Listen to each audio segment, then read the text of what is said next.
Sunday the 26th of July, from 2 p.m. British Summer Time. Gratitude today, transformation forever. Global Namaste. This Guru Purnima, we honor the teachers who shaped our lives. Pay obeisance. Show gratitude. Join us free and online, Sunday the 26th of July, from 2 p.m. British Summer Time. Gratitude today, transformation forever. Global Namaste. This Guru Purnima, we honor the teachers who shaped our lives. Pay obeisance. Show gratitude. Join us free and online, Sunday the 26th of July, from 2 p.m. British Summer Time. Gratitude today, transformation forever. Global Namaste. This Guru Purnima, we honor the teachers who shaped our lives. Pay obeisance. Show gratitude. Join us free and online, Sunday the 26th of July, from 2 p.m. British Summer Time. Gratitude today, transformation forever.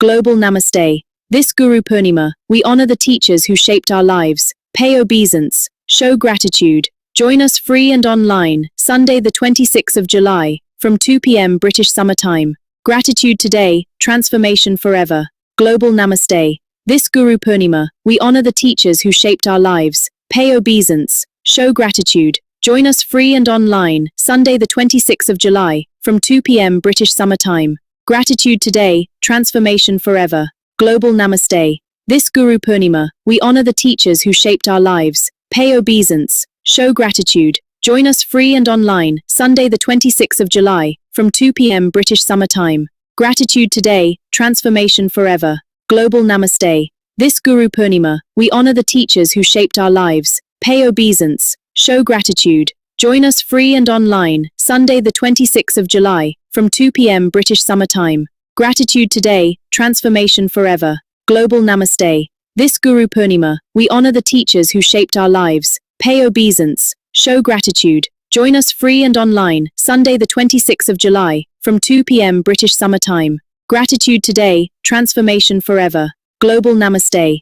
This Guru Purnima, we honor the teachers who shaped our lives. Pay obeisance. Show gratitude. Join us free and online, Sunday the 26th of July, from 2 p.m. British Summer Time. Gratitude today, transformation forever. Global Namaste. This Guru Purnima, we honor the teachers who shaped our lives. Pay obeisance. Show gratitude. Join us free and online, Sunday the 26th of July, from 2 p.m. British Summer Time. Gratitude today, transformation forever. Global Namaste.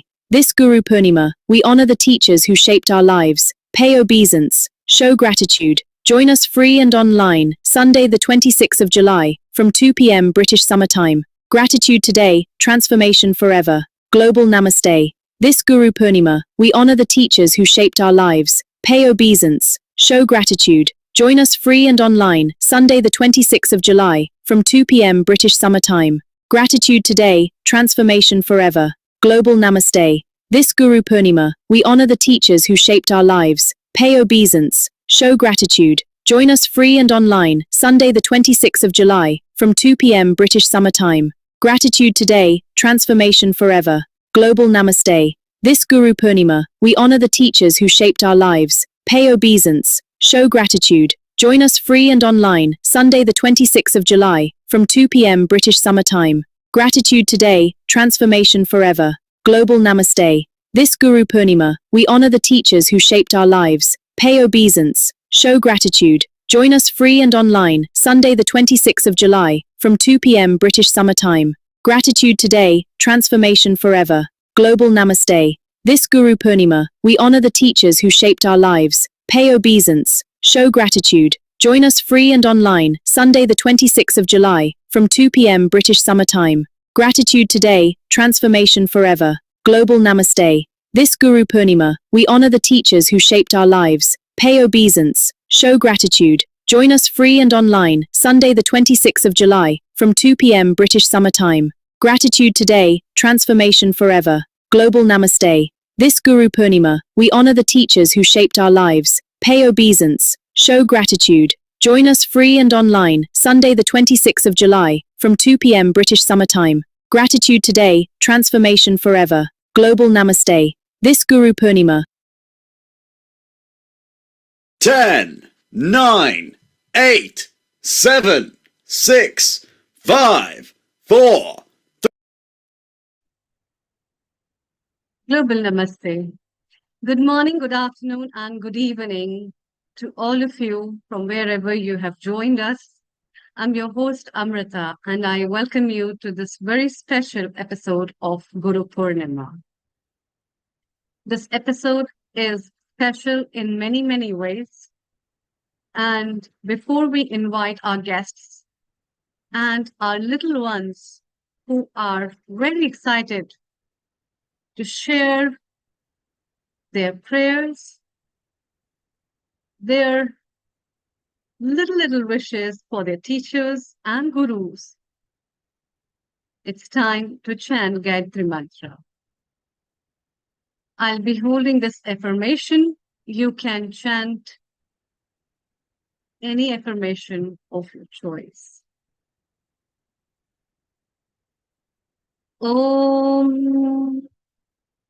Om Bhur Swaha Tat Saviturvarenyam Bhargo Devasya Dhimahi Dhiyo Yo Na Prachodayam Om Bhur Swaha Tat Saviturvarenyam Bhargo Devasya Dhimahi Dhiyo Yo Na Prachodayam Om Bhur Swaha Tat Saviturvarenyam Bhargo Devasya Dhimahi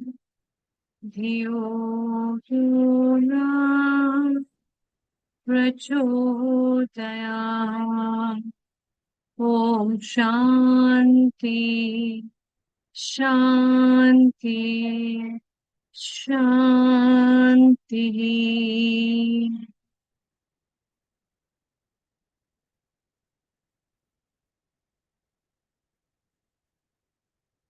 Guru Purnima, the festival and celebration where we pay obsonance to our gurus, blessings, wishes, and prayers for the Guru. As it falls on 29th of July, as per the lunar calendar, every year,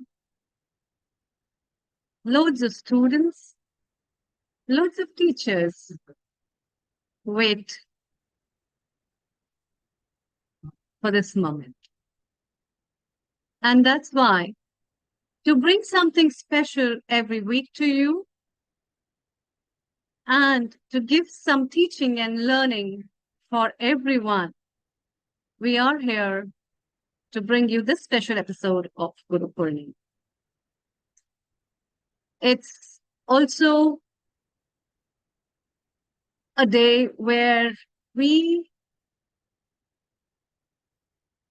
remember our gurus, we remember the teachers, may it be our parents, may it be our teachers in life, or the teacher within you. We wait for everyone. And this time, as we pray and give the blessings and take the blessings, it is a big learning for all of us where we share things, we learn some lessons, we remember our teachers, and a lot more. So for this today, I'm very glad to invite our contributors, our resident contributors on board who are with us. And global namaste to you. A very warm welcome, Dr. Kailash Parekh, and also Dr. Anukul Goswami ji, who has joined us from the United Kingdom. Dr. Kailash Parekh, it's Guru Purnima special. What message would you like to give to our viewers? Global on Namaste Guru to everyone and happy Guru Purnima. I do have as a message, but I will, if I can go and recite it in about 5 minutes when we stop the car, because Obviously, I'm in the car Sure, at the moment and we're parking up. So if I may share my message in a few minutes' time, if that's okay, Amritaji. sure. Please go ahead. Thank you. So I'll share it in a few minutes when we stop. Okay. Give me 5 minutes. Sure.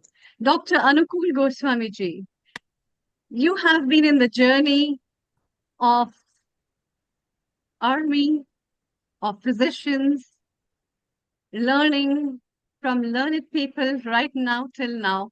What message would you like to give to our viewers and also to the teachers who have made your life?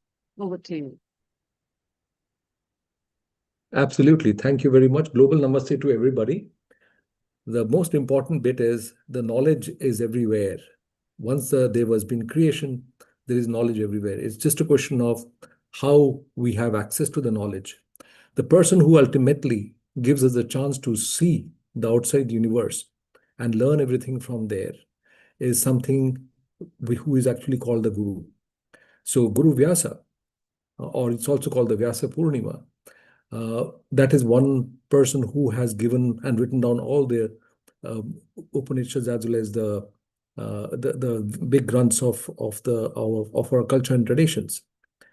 Now, that is something that is very, very important to realize, that Guru is not a person who just gives you knowledge, but it also gives you the chance to see how to access the knowledge, how to interpret it correctly. And that requires one very important thing as to how to look into our inside so that we can interpret the things correctly, the way it is there in the world, and understand it appropriately. So it's just not merely collection of knowledge. It is also collection of the right information. It's also know how to collect that information. I'm sure we have got very, very important speakers today. We learn so much about Guru Purnima. We'll learn so much about the concept of Guru Parampara. We'll so understand so much about the fundamental concepts, where the Guru guides you. So the internal Guru, how it is awakened. All our prayers tell us how to awaken our inner Guru. And I'm sure our speakers such as Yogi Paramahansa ji will be able to tell us much more about these kind of things. Amrita, I'll leave it to you to introduce him. Thank you. Thank you, Dr. Anukul ji.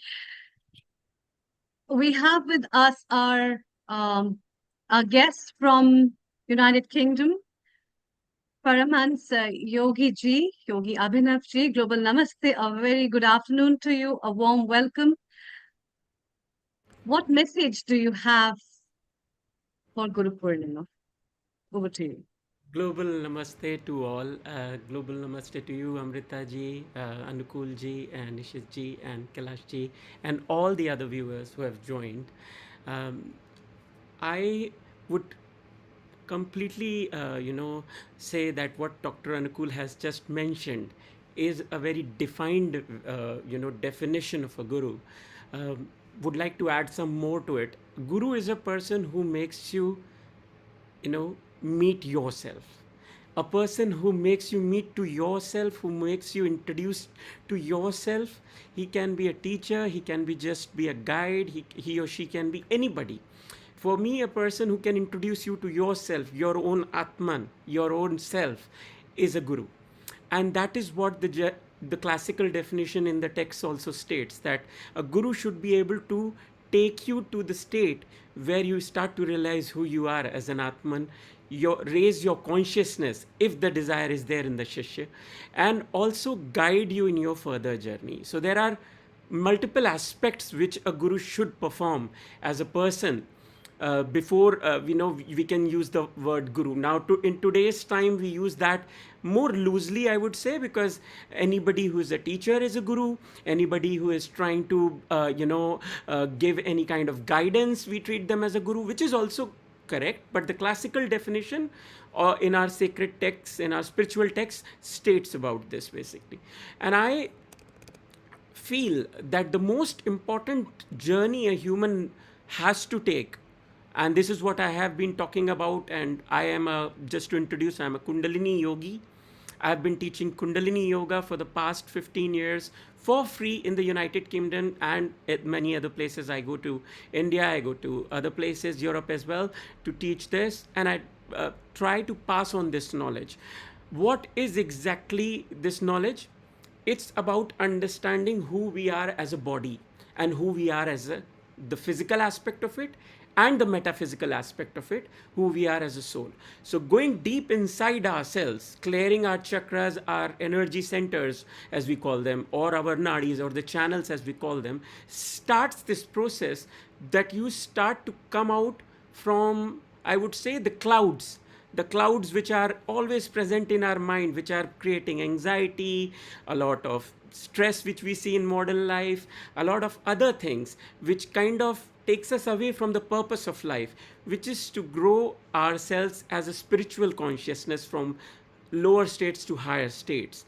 This is what is the most important function that all humans have to do in one life or the other, and this journey continues.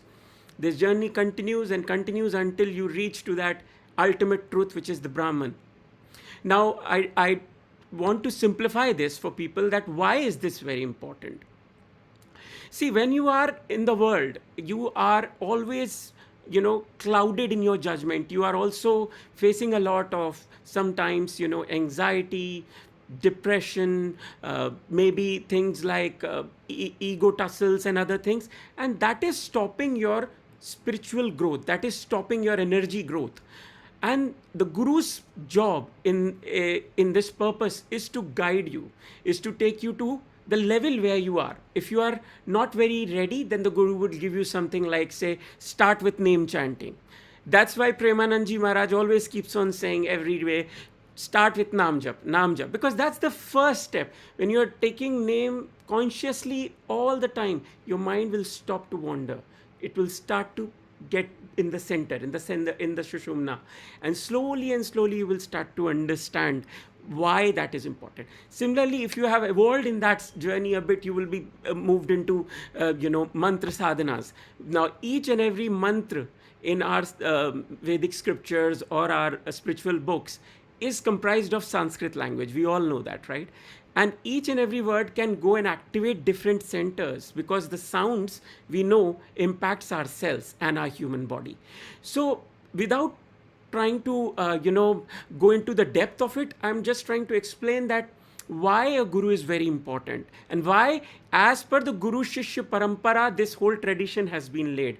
Even Bhagwan Ram had to go to a Gurukul. Bhagwan Shri Krishna had to go to a Gurukul, to Swami Sandipani ji, to learn these things. Even though because they were born as a human, the whole idea was to explain to humans that these processes are very important. Everybody should do this, and these learnings can be imparted by a realized master, who we also call as a guru, who can take you and explain you that eventually what matters is how you have started to live consciously. I think healing all of our earth is all about that, living consciously, living in a way that you are making a positive impact to the environment, healing our earth. You are healing it, Yeah. and you can only heal it Yeah. when you are yourself healed, right? If you have True, healed true. yourself, if you have Thank you. evolved in that journey, then only you can heal. So my message to everybody would be, start creating that strong desire to find that guru. When you have that desire, the right guru will come to you, or you will reach to them, and you will start getting the knowledge, and you will start walking on this in this journey consciously and growing yourself. True. Hari Om Tat Sat. True. Thank you so much. Thank you so much for your message. It's time to move from United Kingdom to India, where we have our guest, Dr. Jitendra Patwari ji, and we have Rohini Vaidya. Global namaste to both of you. A very Global warm Namaste, welcome. Amrita. Global Namaste, everybody here. Global namaste. Namaste, Namaste. So, I'm very pleased to introduce Rohini Yes. ji. Just to say that teachers are also gurus. For 40 years, she has remained a music teacher. She has many laurels in her pocket.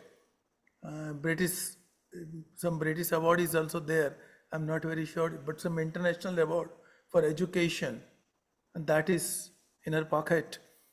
And even now, after shifting to Canada for many years, immediately after shifting to Canada, she is doing the job of teaching music and is connected with the biggest senior group of Toronto. So rather speaking more on Rohini Ben, I'll request Rohini Ben to please come out with your all singing and whatever you want to say. Let's welcome her. Global Namaste, Rohini ji. Yeah. A very warm Welcome. welcome. What message do you have at Guru Purnima? And you're maybe good.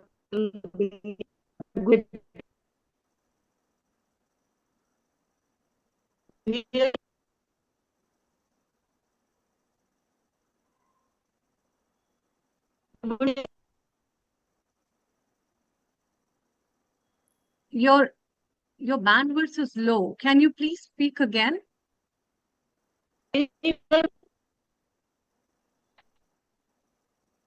Yes, please go ahead with your message on Guru Purnima. To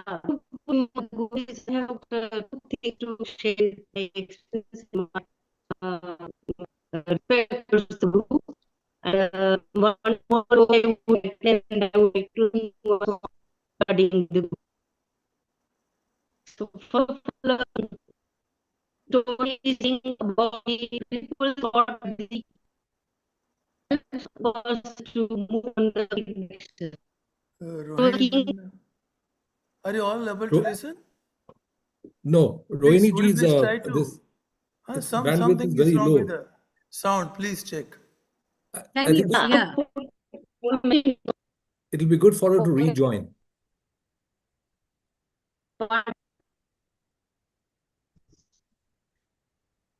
Please see your bandwidth. By the time you settle up with your bandwidth, let's have a quick message from Dr. Kailashi, who's traveling. And Global Namaste to you. You're muted, Kindly Kailash. unmute. Yes, sir. Yeah. Yeah.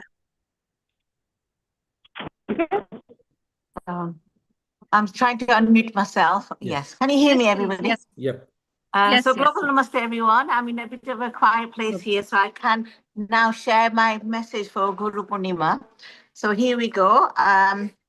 This namaste and warm greetings to everyone. Today we gather to celebrate the sacred festival of Guru Purnima, a day dedicated to expressing our deepest gratitude to all our gurus, teachers, mentors, parents, those who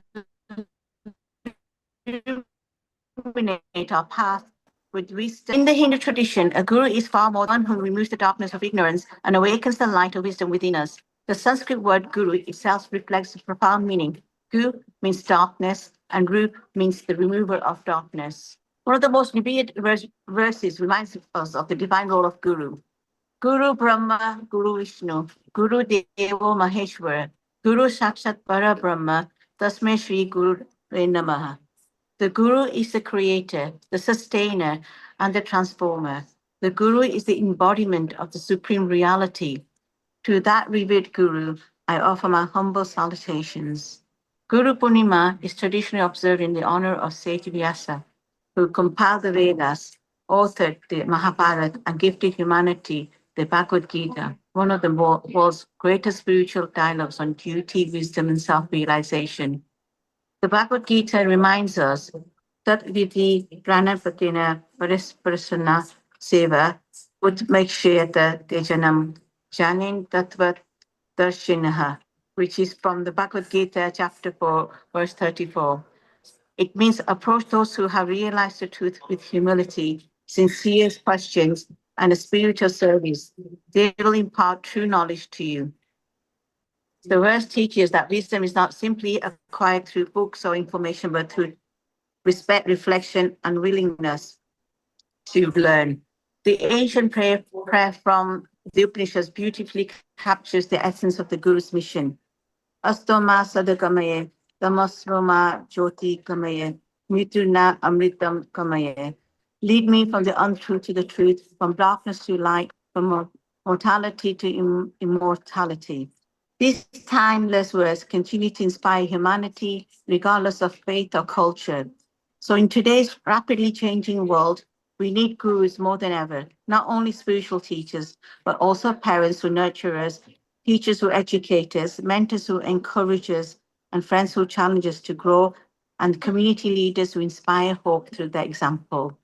On this auspicious occasion, let us pause to honor every individual who has shaped our lives with patience, kindness, knowledge, and love. Let us also reflect on our own responsibility to become a source of guidance for others through humility, integrity, compassion, and passion. As the Bhagavad Gita teaches us, true wisdom is reflected not merely in words we know, but in how we live. May this Guru Purnima inspire each one of us to continue seeking knowledge, cultivating inner peace, embracing lifelong learning, and sharing wisdom for the welfare of all. I would like to conclude with a universal prayer from the Vedic tradition. Loka samashta sukhina bhavantu. May all beings everywhere be happy, peaceful, and free from suffering. Thank you to all, and happy Guru Purnima. Namaste. Thank you. Namaste. Thank you. Thank you so much. Let's have a quick message from Rohini ji.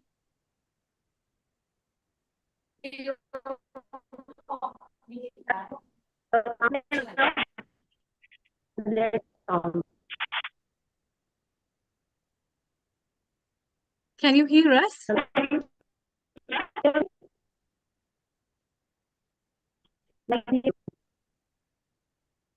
Yeah, your bandwidth is little low.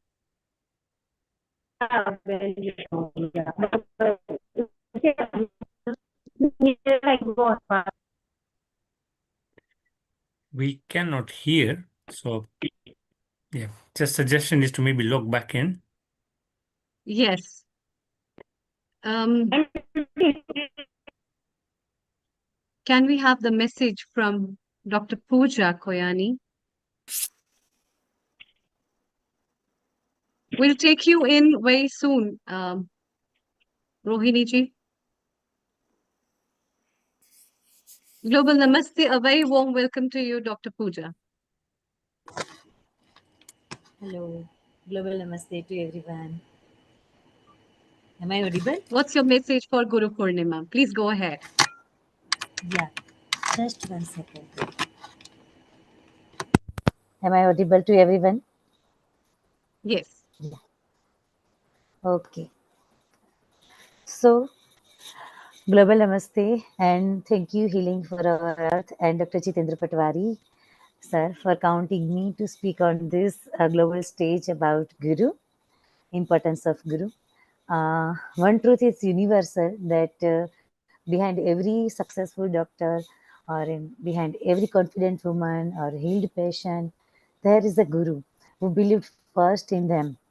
So the guru disciple tradition initially comes from ancient India, and we know the guru word comes from Sanskrit, originally came from Sanskrit. That means someone who shines light on your true nature. So in my life, there, if I erase my name Pooja in my story, there are 5 other names who will still remain. These all names of my gurus. So in India, we call them guru. In my hospital study life, I call them mentor. In my life, I call them guide. Different names, but one truth, that one universal truth, that behind every alignment there is a guru and its compass, its direction, because the doctor treat the disease but guru treat the direction of our life. So in my age, since my childhood, my first guru was my parents and my grandparents. My parents and my grandparents who taught me not from books only, but they taught me the values of life. They taught me the strong hard work, your strong nature, your dedication, humanity towards everyone, and they show me the path to dream bigger. They show me that how to treat people They show me the real meaning to be a doctor. That if you are doctor, this is not only doctor profession, but you are serving to humanity. You are serving to person. That is more important. During my hospital life, my medical studies, my seniors, my teachers, my professors all taught me about medicines and diagnosis, and I'm really thankful to all of them. And they taught me diagnosis also. And one thing my PG teacher told me that, Pooja, patient will not remind your prescription, but they will remember your words and how you made them feel during their visit. So in these touchy lines, and I had made this motto. So in my clinic, I treat each and every patient like this, and like my family member, and they always remember me by the way I made feel them. And the third one, my own life, the happiness, sadness, success, failure, everything that came in my life. My life taught me resilience, taught me how to tackle each and every situation with having faith in my Guru. And those faith come from my spiritual Guru. One is Saint Sri Shiv Kripanand Swami, and another one is Dr. Chitendra Patwari sir, who is present in this meeting. So sir has taught me how to be present each and every time, how to be confident and have faith in our life, in ourselves. And meaning of Guru is show light in someone's life. That Jitu sirs always inspire me that your capacity, your caliber is more than you think. And he always gave me so many puzzles and so many hard situations. And he knows very well that I came out from this. But even though I have no faith in myself, but I believe him as my Guru. So thank you, thank you, thank you.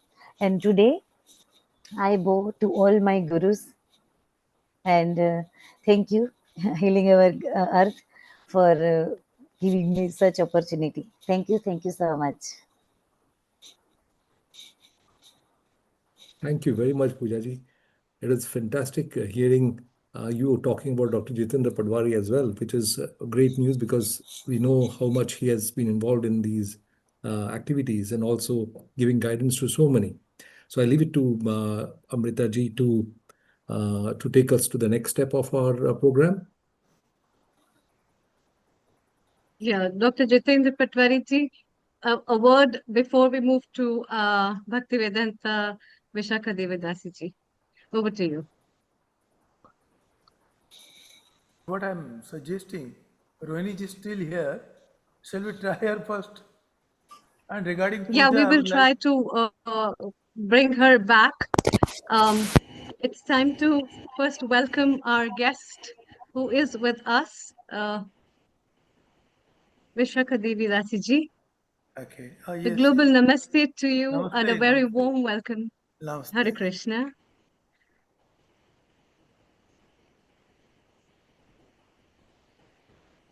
Hare Krishna. Hare Thank you so Krishna. much for inviting To me. all those who are new, I would like to introduce her, a very popular spiritual soul, Vishakha Devidasi ji, who is not only a temple president of Bhaktivedanta Manor and a disciple of ISKCON's founder, Sri Prabhupada, but also a prolific writer. And in 1971, at the age of 20, she had just published her first book and was the beginning of her career in photojournalism. Her dream was of bringing people around the world closer together by sharing their common kinship and values through her photographic essays. Vishakha Devidasi ji has traveled east, where she first learned about Bhakti Yoga and is still preaching the essence of yoga and the learning from Sri Prabhupada ji as well as Bhagavad Gita. to enlighten everyone. Hare Krishna, a very warm welcome to you on this Guru Purnima episode and a very good afternoon. Over to you. Thank you. Thank you so much, Amrita, for such a warm introduction. I'm very honored and grateful to be amongst you all. I'll just say a few prayers and then a few words about the Guru, such an important topic. Om Gana Tamarandasya Gananjana Salakaya Chaksu Unmilitam Yena Tasmai Shri Gurave Namaha. Namam Vishnu Padaya Krishna Prastaya Bhutale Srimate Bhakti Vedanta Swaminiti Namane. Namaste Saraswati Deve Gauravani Pracharane Nirvisesa Sunyavadi Vaskyata Deshatarane. Jaya Shri Krishna Chaitanya Prabhu Nityananda Shri Advaita Gadadhar Shivasadi Gaur Bhakta Vrinda. Hare Krishna, Krishna Krishna, Hare Hare, Hare Rama, Rama Rama, Hare Hare. Vanchakalpa tarubhyascha, kripa sindhu bhyevacha, patitanam pavanebhyo, vaishnavebhyo namo namaha. So yes, as Amrita was saying, I was 20 before I became introduced to spiritual life. My background was not unusual, I think, for a Western person. My parents were both raised in very religious families, my mother in the Roman Catholic tradition and my father in the Jewish tradition. And both of them independently of each other as they grew up, they felt their respective religions had so many rituals, but no solid substance, no real philosophy, no reason for all the rituals to take place. And so they became very disillusioned and disappointed by their religions. They found they didn't have much meaning, maybe a lot of superstition, a lot of formality, but not a lot of nourishment for them. So they gave up religion and they raised my brother and I as atheists. For the first 20 years of my life, I never went to any temple or synagogue or church or religious institution of any sort. And in fact, I thought those people who were religious couldn't face the cruel realities of life. And yet, at the same time, although I was doing very well in my profession, I had studied photojournalism in college and I was a photojournalist. I had already published a book, as Amrita mentioned. So that was there. I had friends, I had a career set out for me, which I had connections. And yet I felt a certain emptiness in my heart, in my life, that I couldn't identify, but it was quite real, quite present. And so in that state, I went to India at the invitation of a friend who I'd met in college, who later became my husband. And there I met His Divine Grace A.C. Bhaktivedanta Swami Prabhupada and his students. And Prabhupada founded ISKCON, the International Society for Krishna Consciousness, commonly known as the Hare Krishna movement. And he, at the very first meeting, one of the very first meetings that I had with him, he suggested that I go to Vrindavan and do photography in Vrindavan, because that was my interest, photography. And so I did that along with my then boyfriend, now husband. We went to Vrindavan. We spent a month there.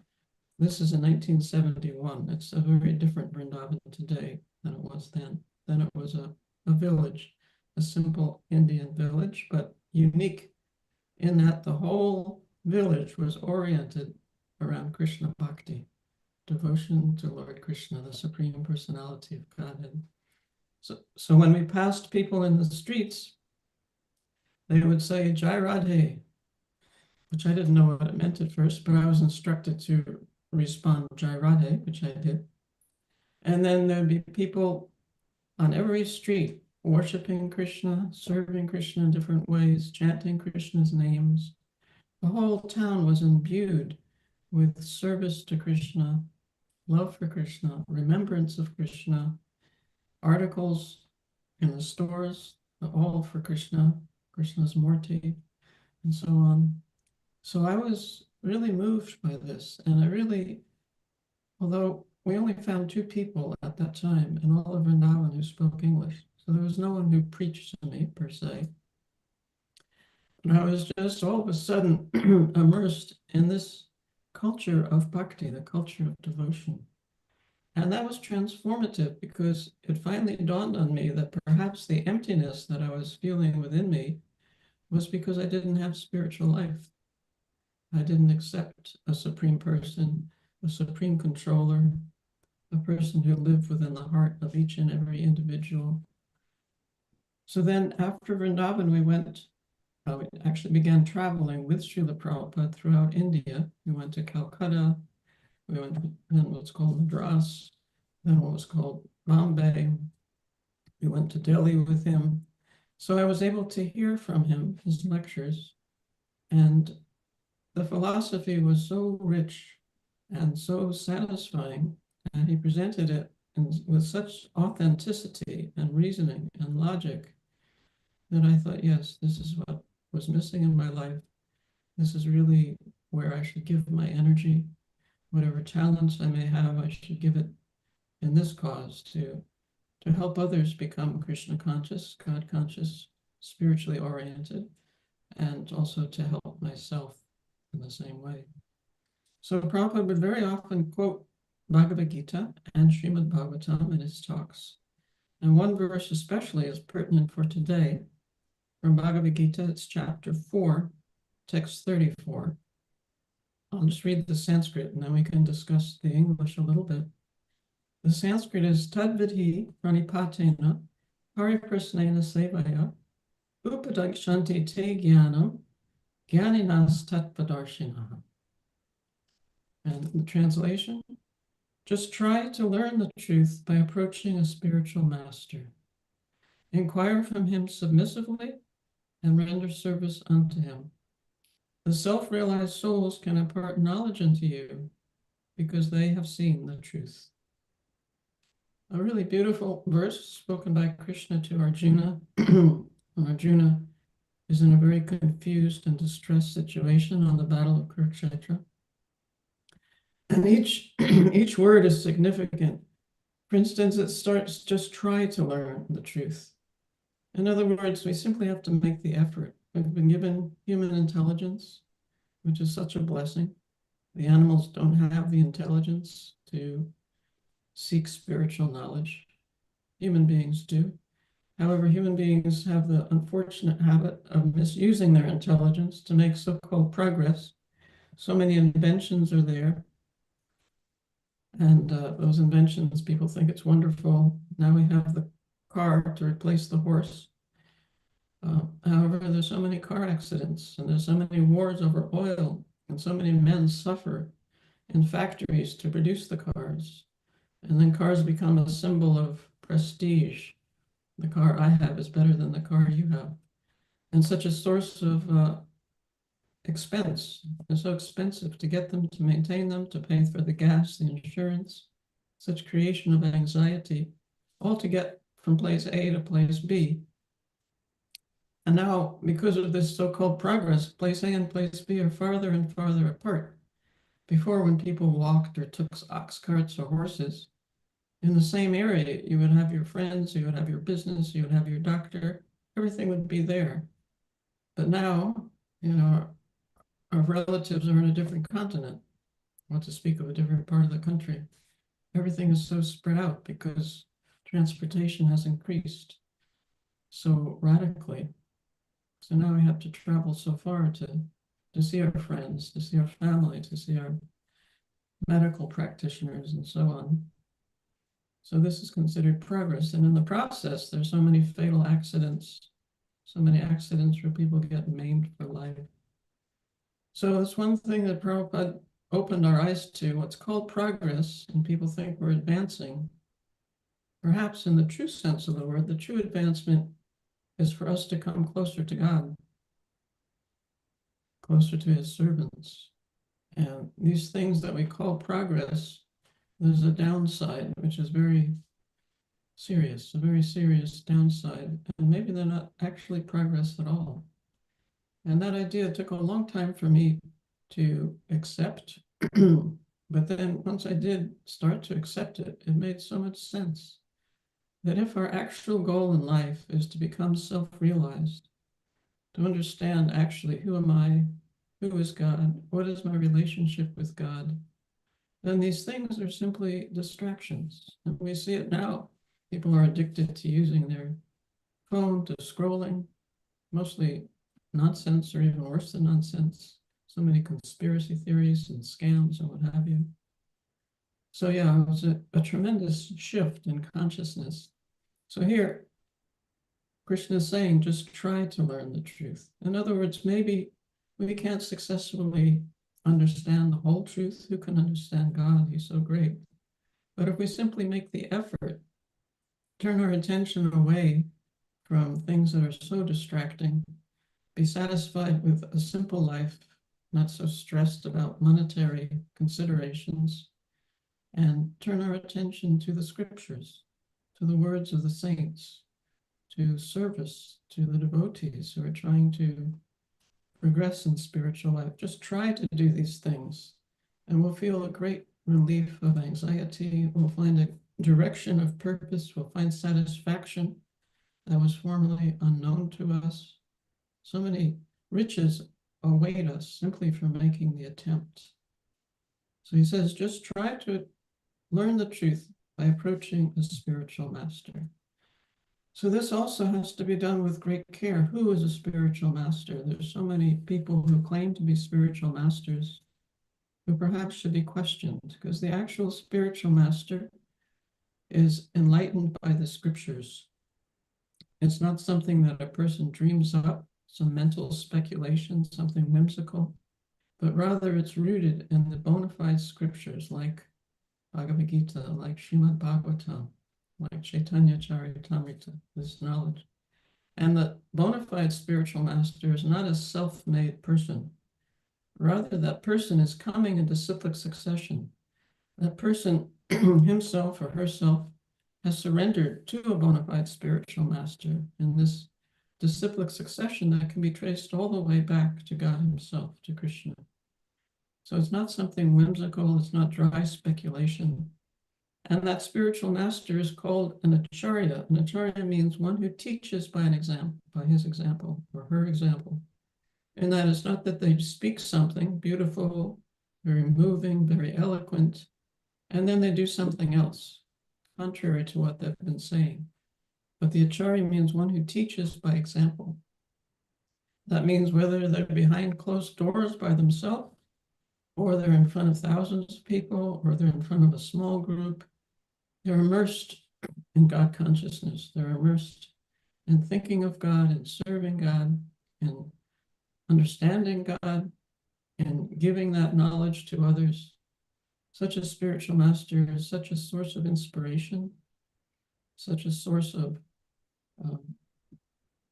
he or she evokes tremendous love and a tremendous desire to serve that person, to emulate that person. So we found that, and Srila Prabhupada, not just myself, but thousands, he had thousands of disciples, thousands of well-wishers. And here was a person, he hardly slept, and during the wee hours of the morning, he would spend translating the Sanskrit scriptures to English and giving elaborate commentaries on those verses that he was translating. And then throughout the day, he would be teaching and preaching. So he would teach his disciples how to cook. No one knew the vegetarian cooking at that time. He came to New York, and it was a place full of drugs, full of illicit sex, full of meat eating. And in that situation, he sat down, he chanted the Hare Krishna Maha Mantra, and he spoke Bhagavad Gita. And there were some sincere seekers who had the strength of character to give up their bad habits on the request of Srila Prabhupada and to become his disciples, which meant, it's described in this verse that we read, three things: inquire submissively, that's pranipasena, yeah. Gyaninas, well, the word order that Krishna gives it is pranipatena. First, you surrender submissively. And then pariprasnena, then you make inquiries of the spiritual master. And then sebaya, then you render some service. So his young seekers, they were able to give up their bad habits gradually, not all of a sudden, but gradually, as they heard from Prabhupada. And they made inquiries, sincere inquiries. It wasn't that they were there to challenge him, although many people did challenge him. It wasn't there, they weren't intending to argue and win arguments, debates. They wanted to make inquiries about the process of self-realization. So they did that, and he satisfied their questions through quoting the scriptures. And then they rendered service. Prabhupada would teach them how to cook and how to offer their vegetarian preparations to Krishna, and how to distribute prasadam, Krishna's mercy, to anyone and everyone who wanted it. So this service went on. More temples were opened. Many more people came because they were searching for something genuine. And the last sentence here, the self-realized souls can impart knowledge unto you because they have seen the truth. So yes, that knowledge is available to any sincere person. It's not that you have to have great education or any great material qualification. The actual qualification is sincerity, the sincere desire to have knowledge and to be able to submit to someone who does have knowledge and to inquire sincerely from that person and then render service. And then this whole beautiful, rich culture that you are all so familiar with, the culture of God consciousness, can be open to that person. And then the hankering and lamenting that goes on constantly in this material world, the jealousy, the backbiting, the politics, all those things can become minimized in our lives. We don't have to be disturbed by them. We don't have to focus on them. We know from day to day what will go on. It's just different flavors of the same thing. While we can concentrate on the higher truth, the lasting truth, the truth that will actually give us pleasure and happiness and direction in life. So these things, beautiful things, are available. And it's not that we have to be very rich to attain them. We just have to have a little desire, a little focus, a little humility, a little sincerity, and these doors open to all of us, and they're waiting to be opened. I think all of you are aware of this. I'm just telling you what you already are aware of. Thank you so much for your attention. Hare Krishna.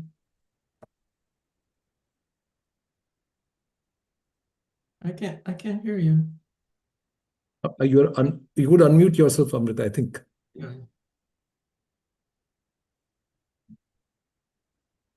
No, your mic is No. still disconnected.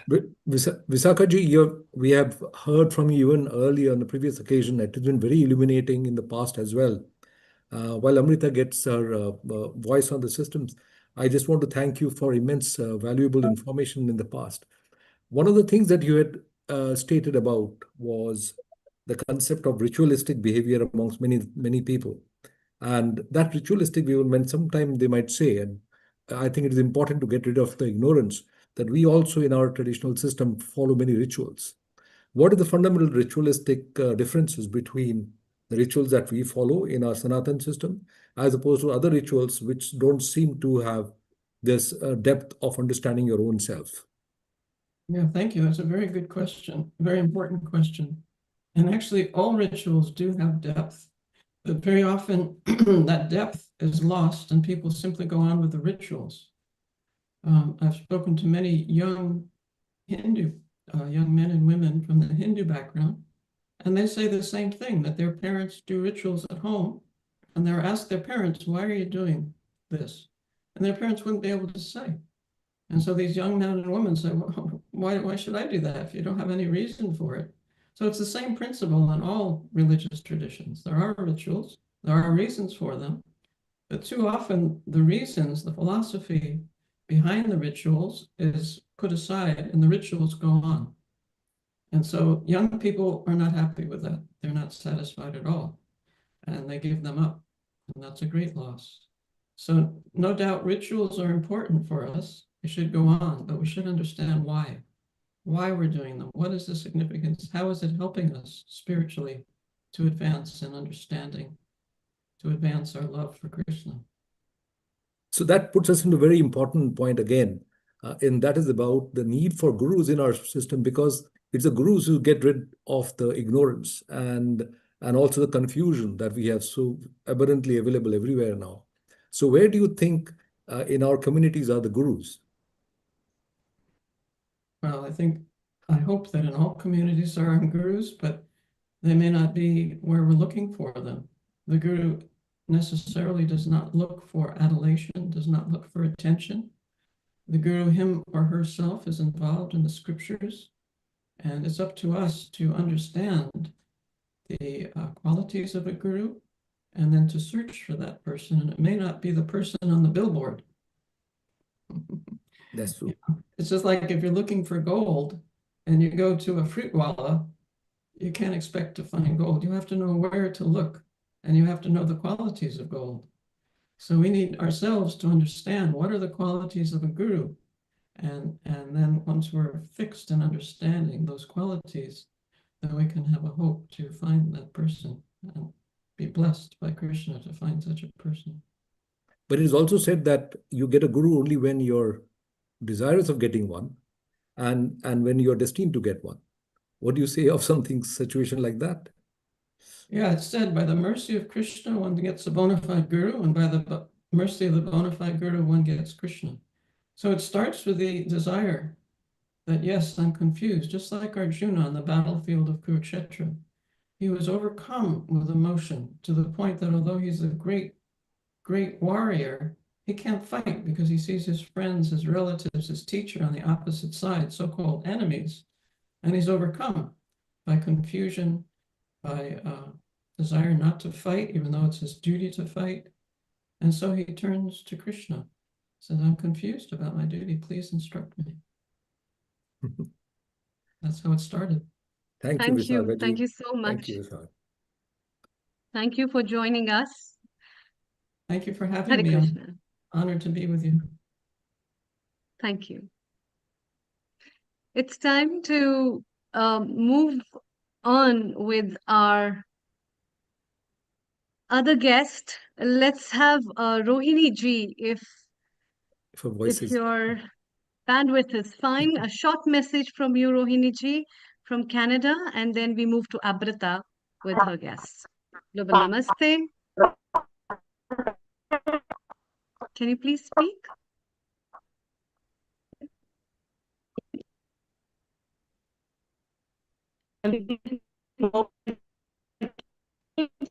Yeah, can you speak again?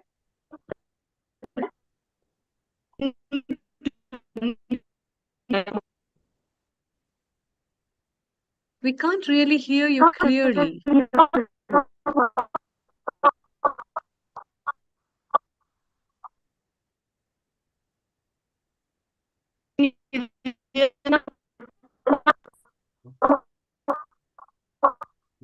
Can you just say your short message and then we move to Abrita? Otherwise, you can join again. There's no problem. We're not able to hear anything, Rohini ji. For a very important message from a guru like you, I think it'll be very, very important for us to hear. I think we should get some message maybe written down or something like that from her. Yes. Abrita, can you switch on your video so that I can spotlight you from Indradhanush Academy? Can you try to speak Rohini ji again?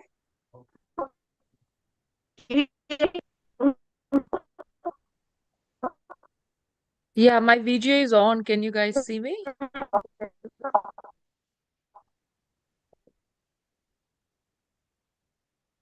Yeah.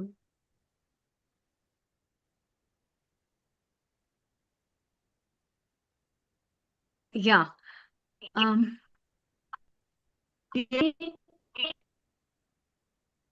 Global Namaste to all of you. Global Namaste, Abrita. Nilanjana Paul is not present here. So on behalf of her as a Kathak teacher of Indradhanush Kids family, I welcome you all on this occasion. So I would like to start this session with a very special saying. Guru Brahma, Guru Vishnu, Guru Deva Maheshwara, Guru Sakshat Param Brahma, Tasmai Shri Guru Deva Namaha. So as a Kathak teacher, I believe that Guru is a creator of knowledge, preserver of values, and the guidance who transforms our lives. And I do believe that dance is not only a performance, it is a worship, and it is like Guru Shishya Parampara. And as technology advances, information is available everywhere, where they can learn dance from YouTube, Facebook, Instagram. But wisdom is such a thing that passes on from one heart to another. So I would like to welcome Isha Yadav, who will be showing dance on Guru Vandana, followed by Krishna Kavi. Yeah. I hope it's not. No, not a copyright music. Yeah, it's not a copyright. Okay. It's a Kathak composition by Pandit Vijay Maharaj ji. But it's not a copyright, right? No, not at all, not at all. So, Okay. Isha, are you ready? Please unmute yourself, Isha.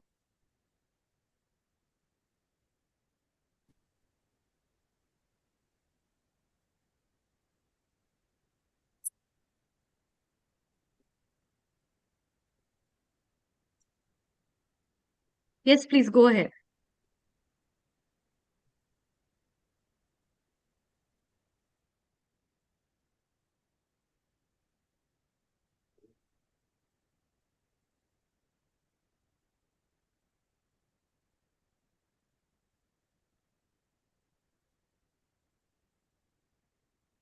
Please unmute yourself, Isha.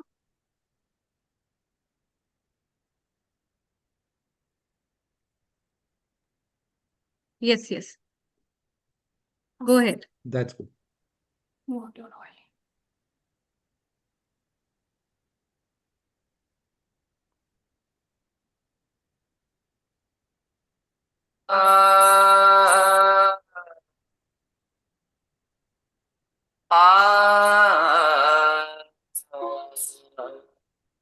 Guru Brahma Guru Vishnu Guru Maheshwara Guru Sakshat Para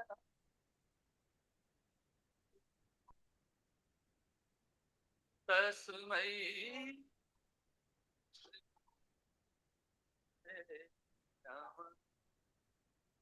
Tasmai Shri Tasmai Shri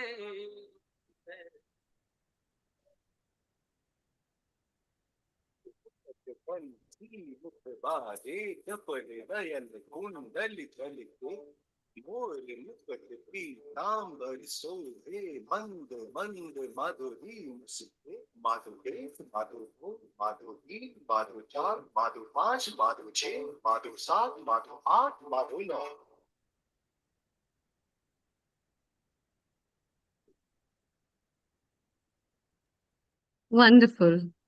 That was very nice. Yes, Abrita, can we have the next speaker? Who is next? Ishan Chatterjee. Ishan Chatterjee from Indradhanush Kids Academy. Ishan Chatterjee. Ishan Chatterjee. Yes. What is he presenting? He will be singing on Krishna song. Okay. Shri Krishna Govinda Hare Krishna. Yes, Ishan, please go ahead. नमस्कार श्री कृष्णा गोविंद हरे मुरारी हे नाथ नारायण वासुदेव श्री कृष्णा गोविंद हरे मुरारी हे नाथ नारायण वासुदेव कृतवात स्वामी सखा हमारे पृथ्वात स्वामी सखा हमारी हे नाथ नारायण वासुदेव श्री कृष्ण गोविंद हरे मुरारी हे नाथ नारायण वासुदेव पृथु ठाकुर हमारे प्राणों से प्यारे ठाकुर हमारे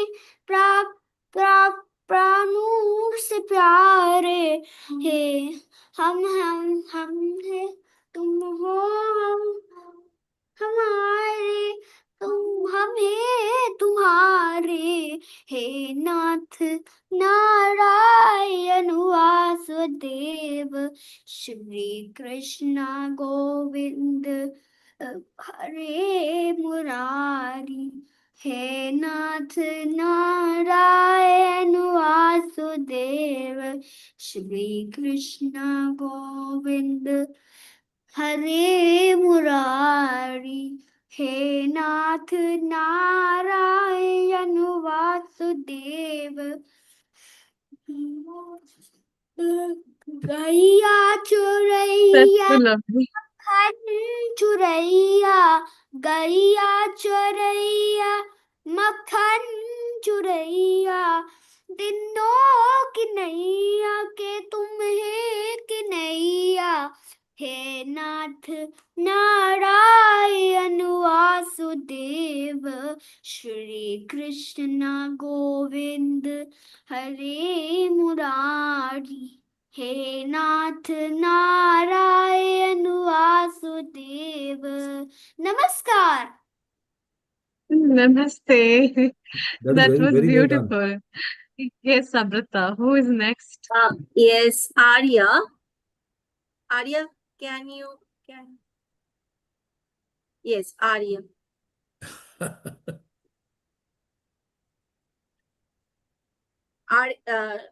Arya, can you raise your hand, please, so that I can identify?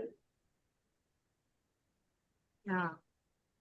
I've made you the co-host. We can Aryahi. Aryahi? Yes. Global Namaste. Yes. To everyone and happy Guru Purnima. First of all, can you hear me? Anyone? Yeah, okay. So my name is Arya Kandukuri and I am 10 years old. I'm the student of Nilanjana Ji from Indradhanush Kids Academy and I'm going to perform Suraj Ki Garmi.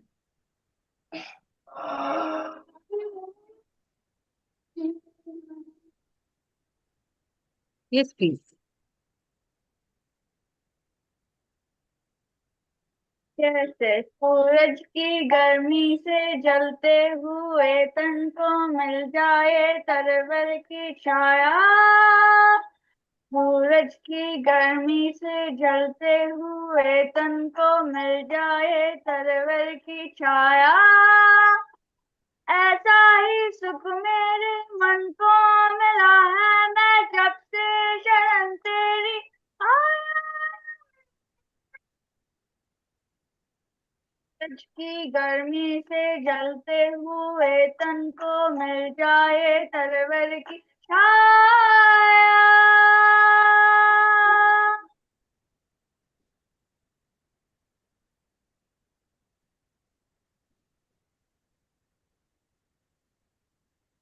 भटका हुआ मेरा मन था, कोई मिल ना रहा था साला।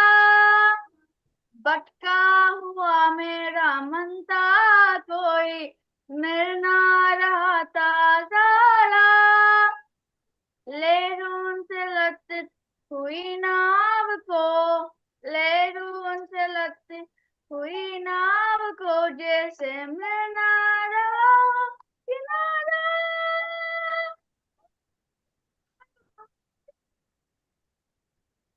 उस लटका हुई नाव को जो किसी ने किनारा दिखाया, ऐसा ही सुख मेरे मन को मिला है, मैं जब से शरण तेरी आया मेरा।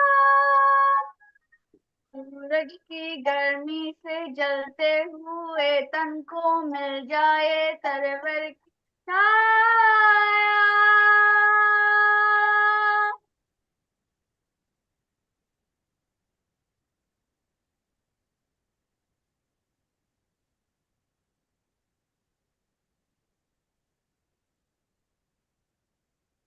That was beautifully Thank sung, you. Aryahi. That was so nice. Sorry. Okay. बने आग चंदन के जैसे, राघव कृपा हो जो तेरी। शीतल बने आग चंदन के जैसे, राघव कृपा हो जो तेरी। उजियाली पूनम की हो जाए राती, उजियाली पूनम की हो जाए राती, ज्योति अमावस तेरी।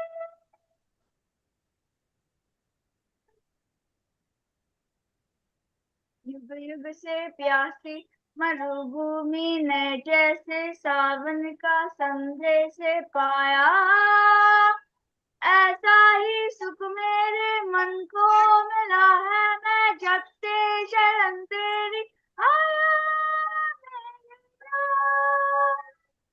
सूरज की गर्मी से जलते हुए तन को मिल जाए तरवर की छाया।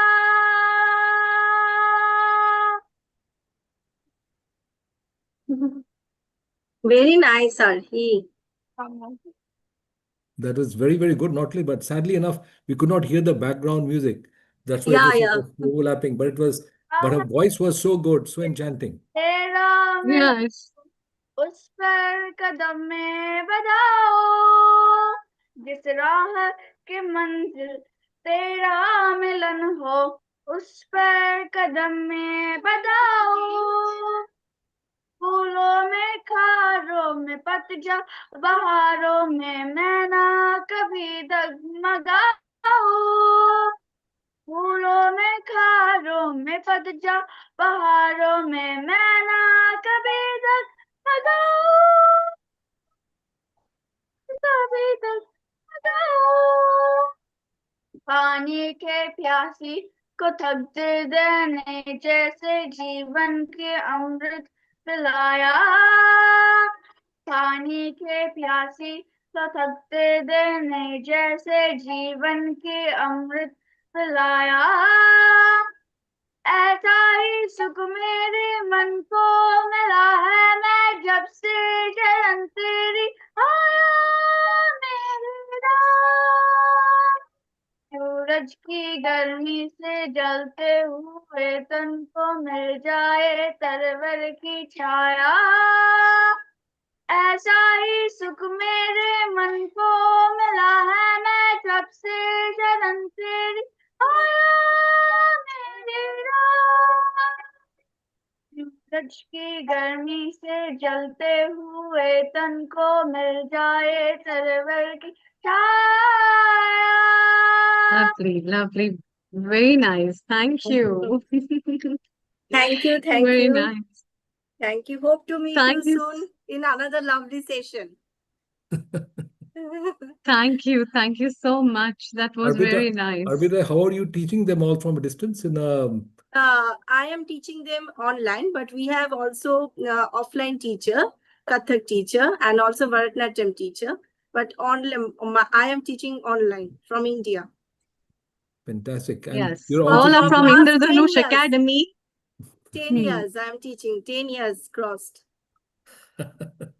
Wonderful, wonderful. All Keep are that up. from Thank you. Thank Indradhanush you so much. Academy, and we are really happy to have all of them. Thank you so Thank much you so for much. joining, Thank you. Amrita Thank you. ji. Thank you. Thank you so much. Global Namaste. Global Global Namaste. Namaste. It's really nice, Dr. Anukulji, to welcome people and to have these little children who are with ingrained essence of their gurus, remembering their gurus and offering in forms of songs and dances and all that. So this is really nice.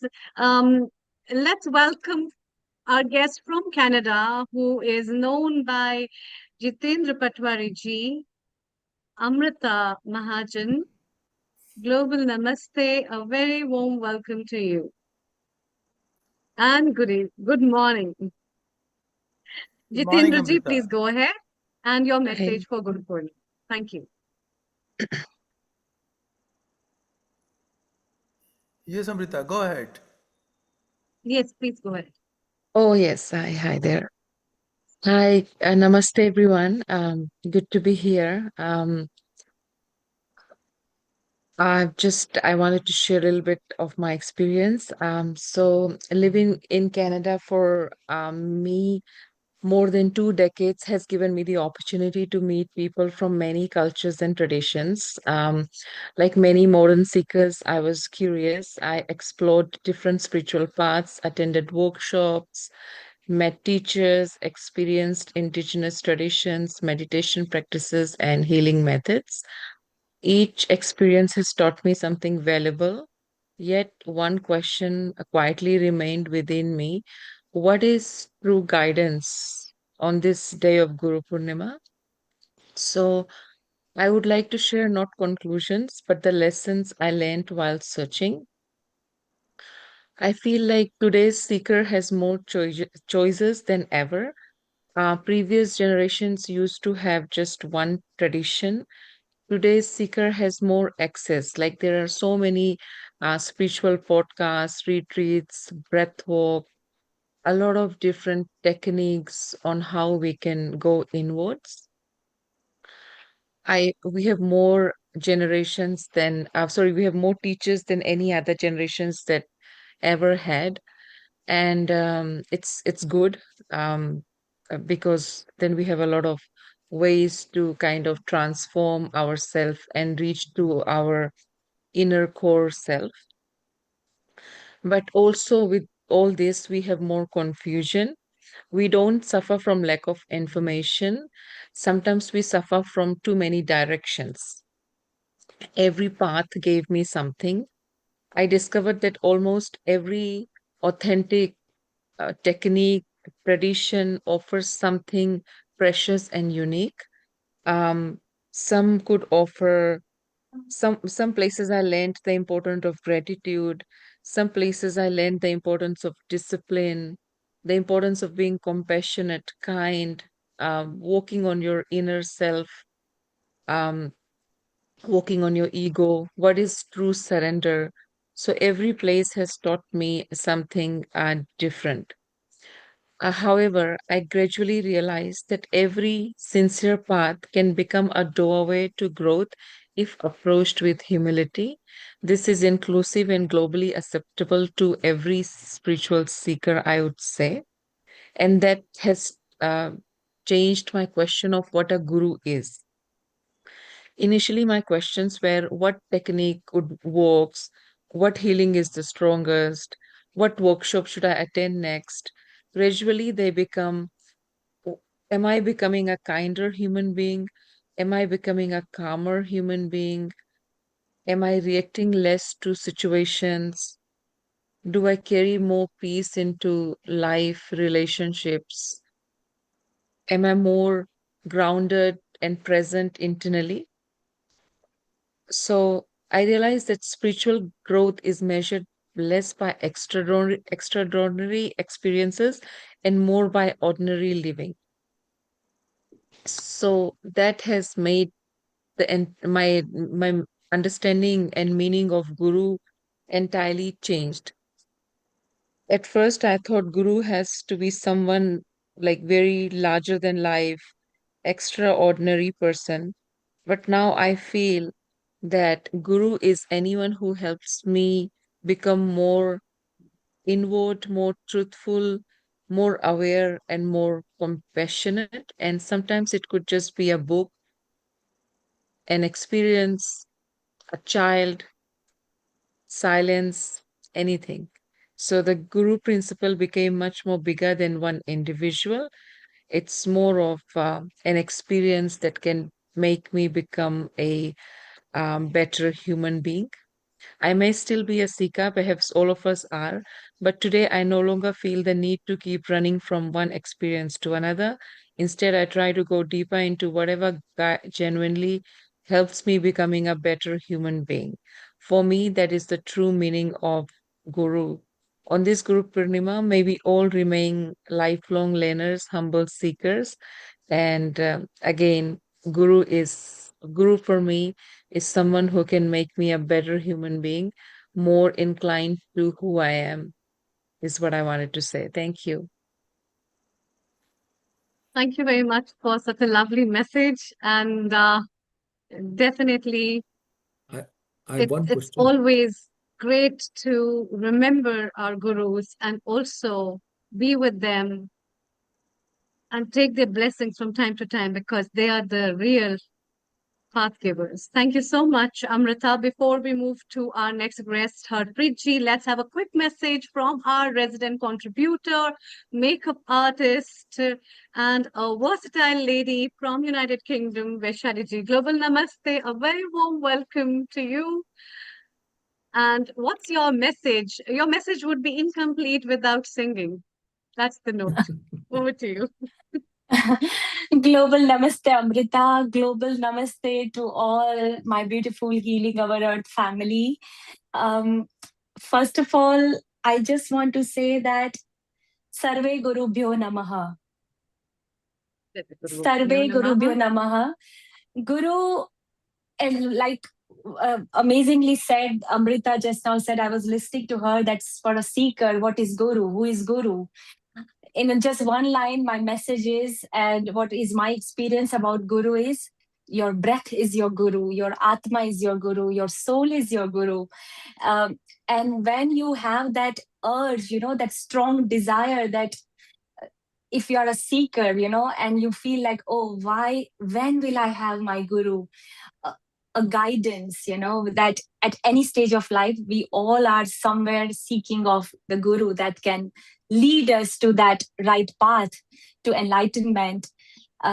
So yeah, I would say happy Guru Purnima to all of you, to all the whole family of Healing Our Earth, the whole globe.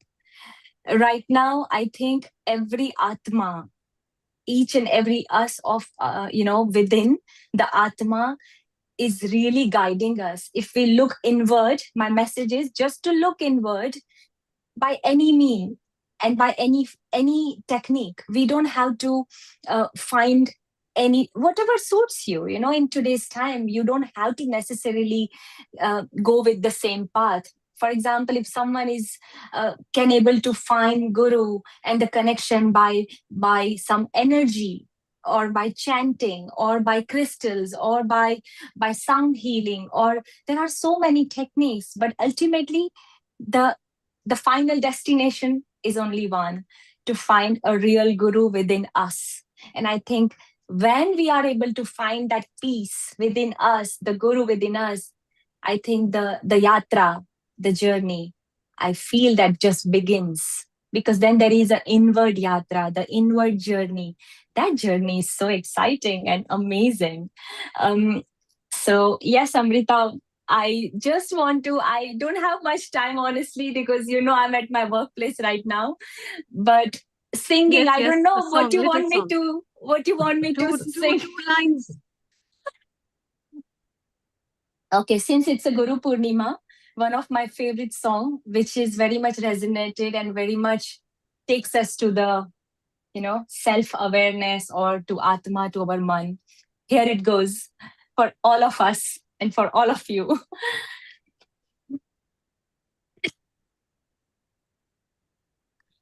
तोरा मन दर्पण कहलाए, तोरा मन दर्पण कहलाए, भले बुरे सारे कर्मों को देखे और दिखाए, तोरा मन दर्पण कहलाए, ये तोरा मन दर्पण कहलाए, मन ही देवता मन ही ईश्वर, मन से बड़ा न कोई, मन ही देवता मन ही ईश्वर, मन से बड़ा न कोई, जग से चाहे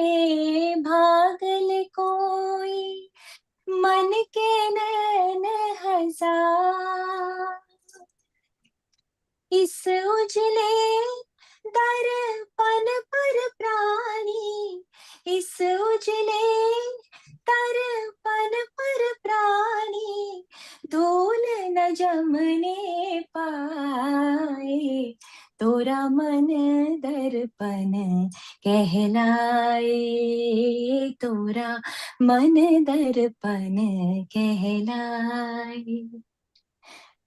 Thank you. Wonderful, Thank you. wonderful. I mean, first of all, you've directed our mind to man itself, which is such an important thing because man is chanchal, bahut hi chanchal cheez hai. So you got to control that, number one.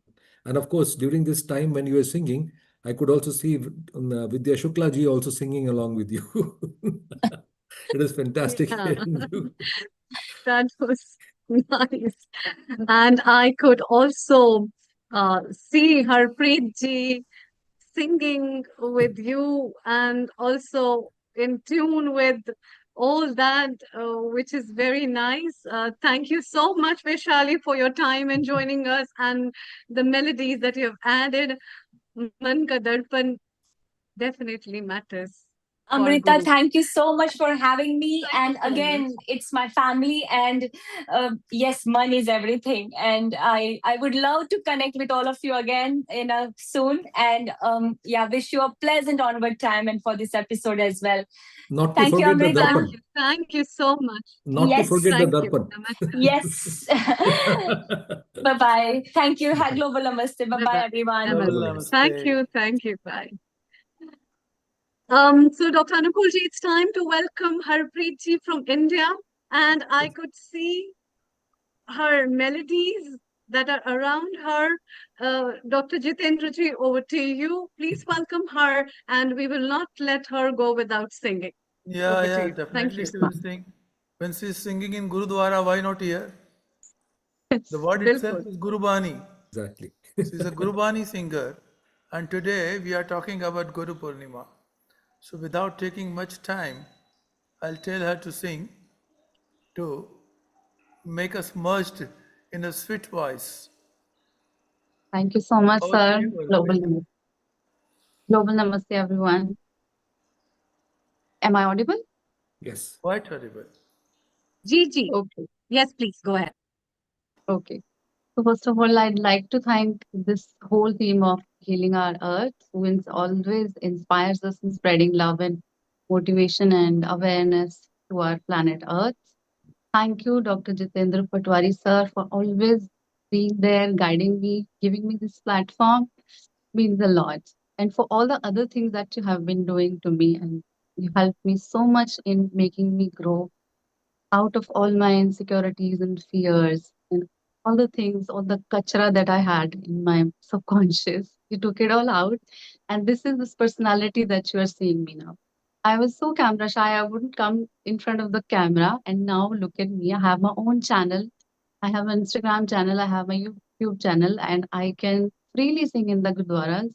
Earlier my voice would tremble when I would sing in the gurdwara, but now it comes out with a good flow. So I'll present this Shabad to you all that I sing in the Gurdwara. It is for the Guru Upma in Rag Bhim Palasi. I have my harmonium here. So let me know if you hear it. Is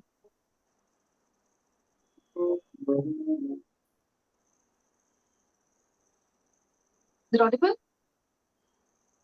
No, not fully. It is not exactly audible. The harmonium is not audible. Okay. Okay, You then are just audible. This okay. Okay, that's fine.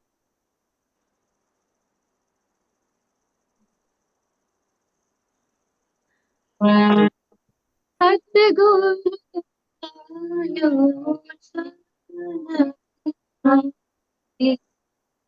Satguru Saran Tihar Ile Naam Su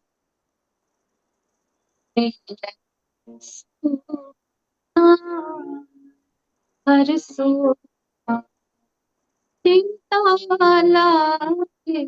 Hamare Satguru Saran Tihar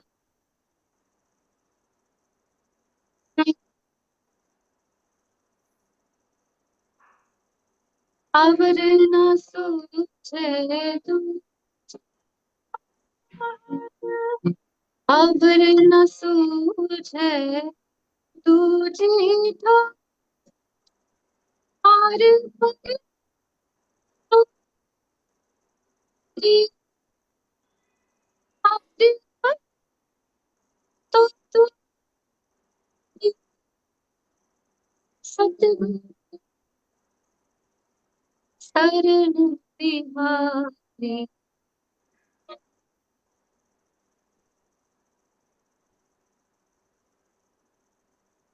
लिखा छोड़ हले को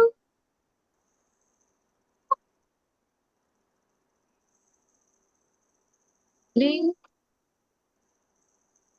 सदबख्श सदा रहमा सबना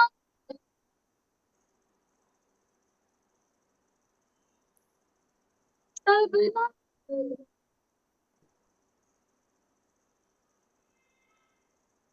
सतगुरु शरण तिहारी दुख नाम हरसि सिंताला हमारे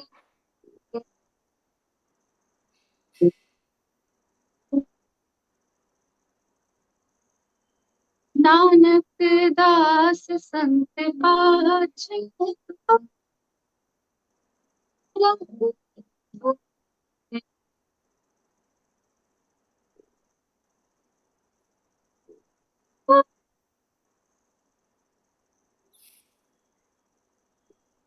सतगुरु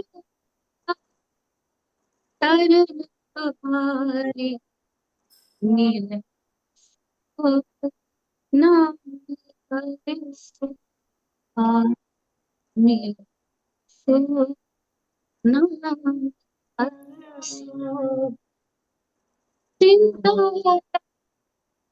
हमारे सतगुरु सतगुरु सतगुरु शरण तिहारी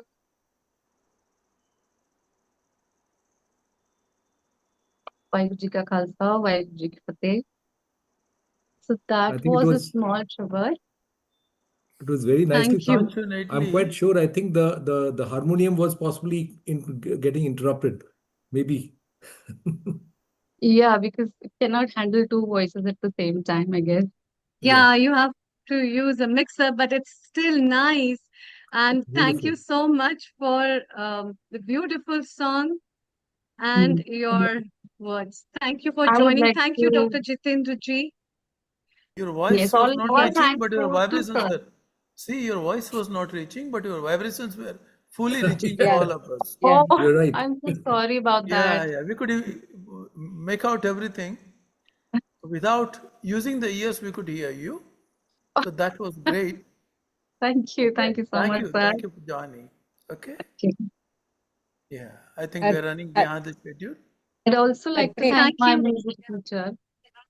Since it's Thank you about very much. praising the Guru, I'd like to thank So, my music teacher, Mrs. Pupinder Kaur, and all obviously Sir Jitendra sir, without whom I could not have sung. Because he is I our used to mirror, be no? so tough. He is our mirror, Harpreet no? Yes, So, she is really transformed. She was very yes, different before all 3 of it. years, very shy, and so many other things. And today only Really. she has placed a small clip about that. yes, yes. Thank you, Harpreet. Thank you. Thank you. Pleasure, Harpreet, pleasure. thank Pleasure you. Thank was you, all Harpreet Thank, mine. ji. thank you. It's time to move to Sia, who are the students of Veena Panikona ji. And I would like to welcome all the students, Nihal, Pragya, Adya, Litika, Nuvesh, Nihara, and Avantika for uh, presenting and giving a message for Guru Purnima. Over to you, Sia. Thank you. బొమ్మ బొమ్మ తాతయ్య తయ్యనక దిన్నక నక్క దిన్ భజం కరే ఉదని తనద్ర తని తిత్తాం తిత్తాం తోం తై తై గణపతి నాం సదా బొమ్మ బొమ్మ తాతయ్య తయ్యనక దిన్నక నక్క దిన్ భజం కరే ఉదని తనద్ర తని తిత్తాం తిత్తాం తోం తై తై గణపతి నాం సదా దిమ్మి కిటతక తిమ్మి కిటతక తిక్కు తాల దిమ్మి కిటతక తాకిటి కిటతక తాల తపోరుతా ఊదని తనద్ర తని తెత్తాం తెత్తాం తోం తై తై గణపతి నాం సదా బొమ్మ బొమ్మ తాతయ్య తయ్యనక దినక నక దిన్ భజం కరే ఊదని తనద్ర తని తెత్తాం తెత్తాం తోం తై తై గణపతి నాం సదా अमर वासवैकरं भजति आज्ञां चादर गणराजा कालमन्दिर बाहुधाम सात्सुरमण्डल की सुरबाजा బొమ్మ బొమ్మ తాతయ్య తయ్యనక దిన్నక నక దిన్ భజం కరే ఊతని తనద్ర తని తెత్తాం తెత్తాం తోం తై తై గణపతి నాం సదా వేణువాసవయం కుండలకి తారికిట తక బల్బజా నారద తుంబురు వైనవ జాగే నారద గణమే ఉవాసజా బొమ్మ బొమ్మ తాతయ్య తయ్యనక దిన్నక నక దిన్ భజం కరే ఉదని తనద్ర తని తెత్తాం తెత్తాం తోం తై తై గణపతి నాం సదా వేణువాసవయం కుండలకి తారికిట తక బల్బజా నారద తుంబురు వైనవ జాగే నారద గణమే ఉవాసజా నారద తుంబురు వైనవ జాగే నారద గణమే ఉవాసజా బొమ్మ బొమ్మ తాతయ్య తయ్యనక దిన్నక నక దిన్ భజం కరే ఊతని తనద్ర తని తెత్తాం తెత్తాం తోం తై తై గణపతి నాం సదా తిమ్మి కిటతక తిమ్మి కిటతక తిక్కు తాల తిమ్మి కిటతక తాకిటి కిటతక తాల తపోరుతా ఊదని తనద్ర తని తెత్తాం తెత్తాం తోం తై తై గణపతి నాం సదా బొమ్మ బొమ్మ తాతయ్య తయ్యనక దిన్నక నక దిన్ భజం కరే ఉదని తనద్ర తని తెత్తాం తెత్తాం తోం తై తై గణపతి నాం సదా తోం తై తై గణపతి నాం సదా తోం తై తై గణపతి నాం సదా Thank you, Sia. Thank you. That was very nice. Lovely. Now we Yeah. have Nihal. Nihal, what are you going to sing? I'm going to sing first Salviswara and second Salviswara. Okay, go ahead. All the three speeds. Okay, please go ahead. Sa ri ga ma pa da ni sa ni da pa ma ga ri sa ri ga ma pa da ni sa ni da ma ga ri sa. Sarigama sarigama pa risa sani da pa magarisa. That's nice. Sarigama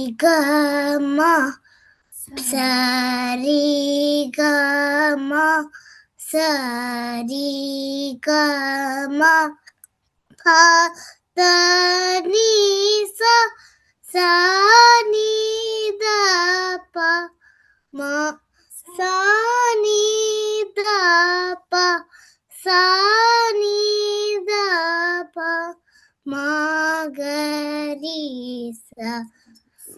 Sarigama pa da ni sa sarigama pa da ni sa sarigama pa da ni sa pa ni da pa ni da sa ni da pa ma ga ri sa. Sarigama Beautiful, beautiful. Beautiful, Nihal. Beautiful. Thank you. Thank you so much. Thank you. You'll come along very well. And I think there was something very interesting about Sia's song about worship and praying Ganesh before worshipping Guru. It's a very important part because also it is Ganesh who leads us to the knowledge from the Guru. That's a very good song. And Nihal, I'm sure you'll be doing a lot more beautifully even in future. Fantastic. Thank you. Yeah, absolutely. Let's have Litika's message for Guru Purnima, and when we'll take a short message from Dr. Ulrich and move on. Thank you. Thank you, Nihal. Yes, Litika. Hi, my name is Lithika. Today I'll be doing the first Dhatu Swara, first speed and second speed. Go ahead. Sari sa ga ri ma sa ma ga ri sari ga ma ri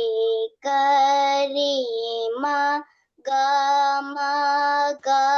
pa ri pa ma ga ri ga ma pa ga ma pa ma ta ga da pa ma ga ma pa da ma pa ma da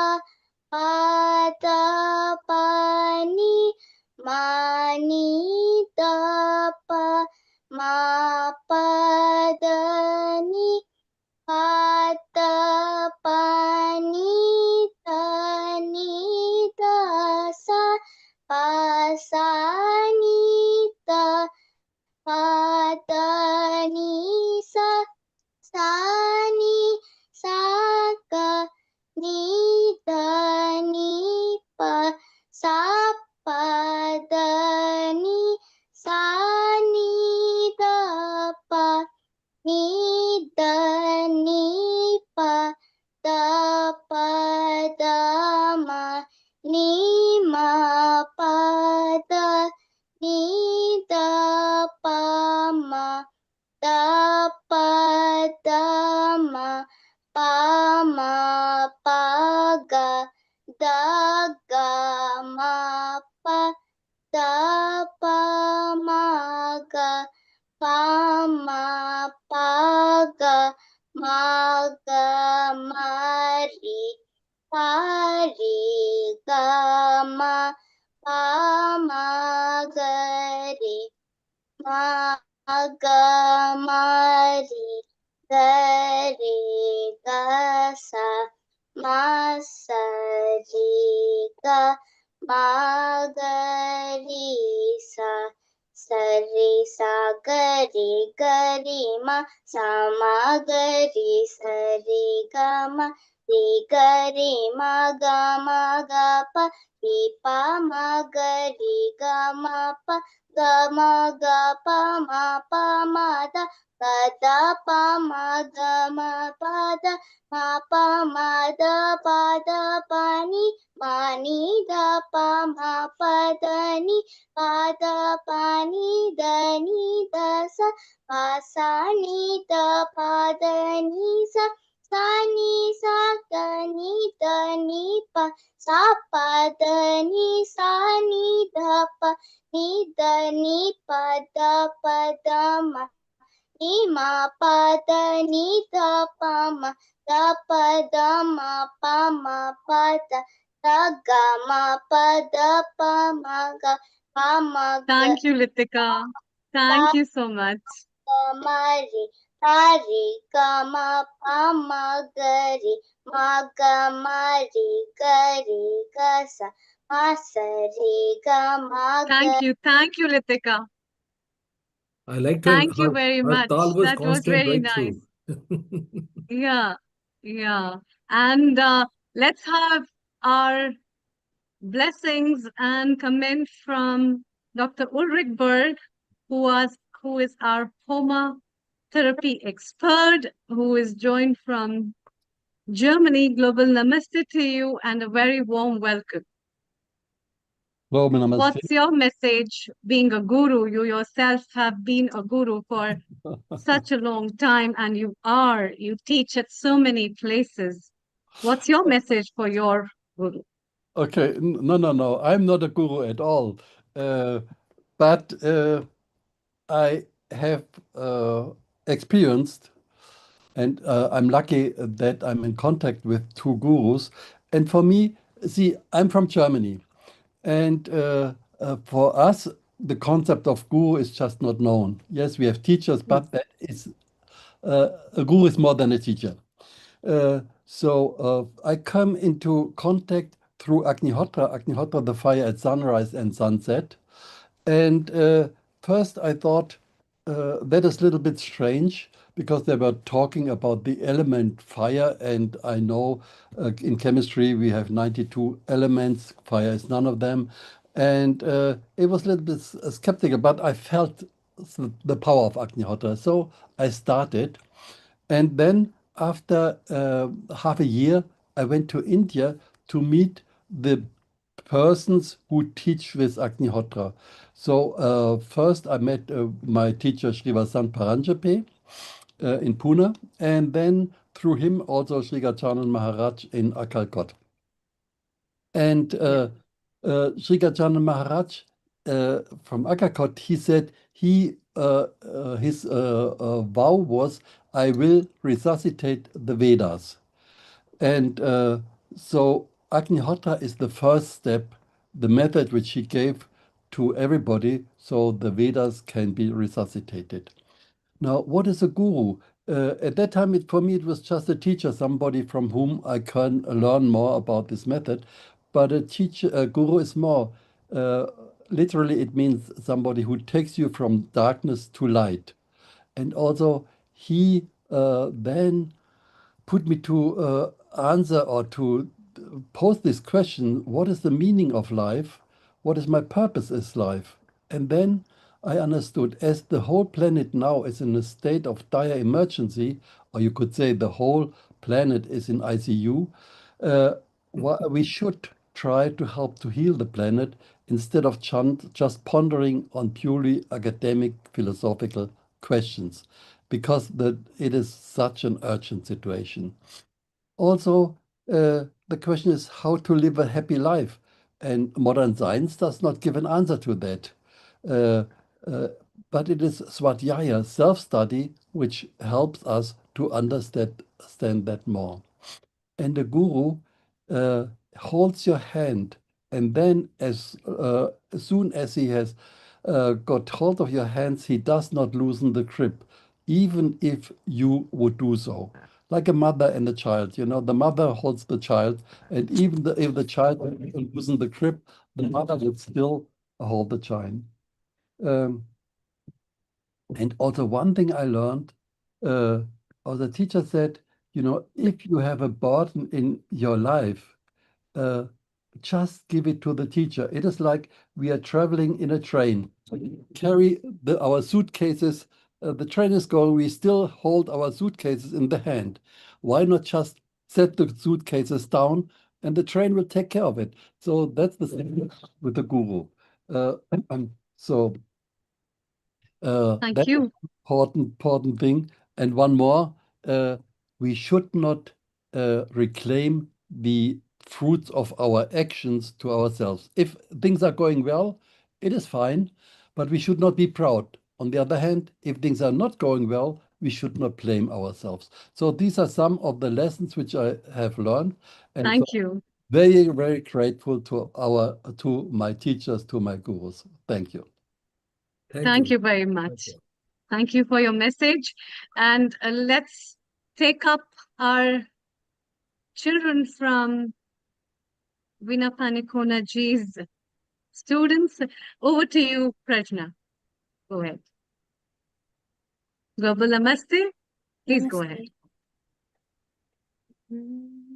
Saraswati Vidhiyuvate Saraswati Vidhiyuvate Samrakshatu Mam Shri Saraswati Vidhiyuvate Samrakshatu Mam Shri Saraswati Vidhiyuvate Samrakshatu Mam Shri Saraswati Vidhiyuvate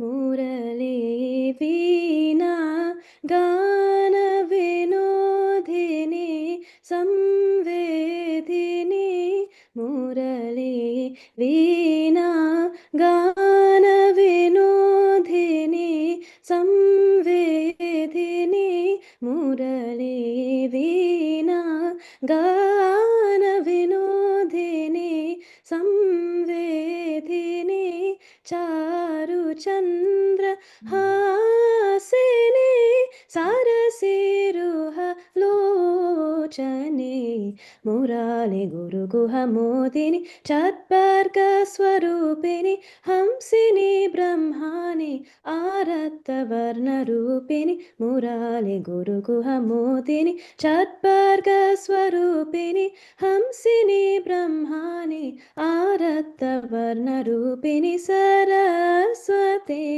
Vidhiyuvate Samrakshatu Mam Shri Saraswati Vidhiyuvate. Beautiful, beautiful, Dr. Prashna. That's very nice. Along with your profession, you're continuing up with the light of this and remembering your guru as a teacher. Um, uh, it it virtually gives the blessings in the forms of those droplets that comes as wisdom, that comes as intellect, and that also comes in the form of Saraswati and music. Thank you so much for lightening us. And Adhya, we have Adhya with us, who will be sharing another song. Puja, over to you, Adhya. Go ahead. Namaste, I'm singing Kamalasana. Yes. Pamaga gamari riga sa sa sa riga mama paga gamari ri ri pa ma ga ma ri ga sa ri ga ma ga ri sa ri ga sa pa ma ga sa ni da pa ma ga ma ri pa ma ga sa ni da pa ma ga ma ri pa ma ga ri sa ga ma pa sa pa da pa ma ga ma ri ga ma pa sa pa ga ma pa ma ga ri sa Kamalasana Vandita Patabji Kamaniya Karodaya Samraji Kamala Nagari Sakalakari Kamala Nayana Jita Jagadada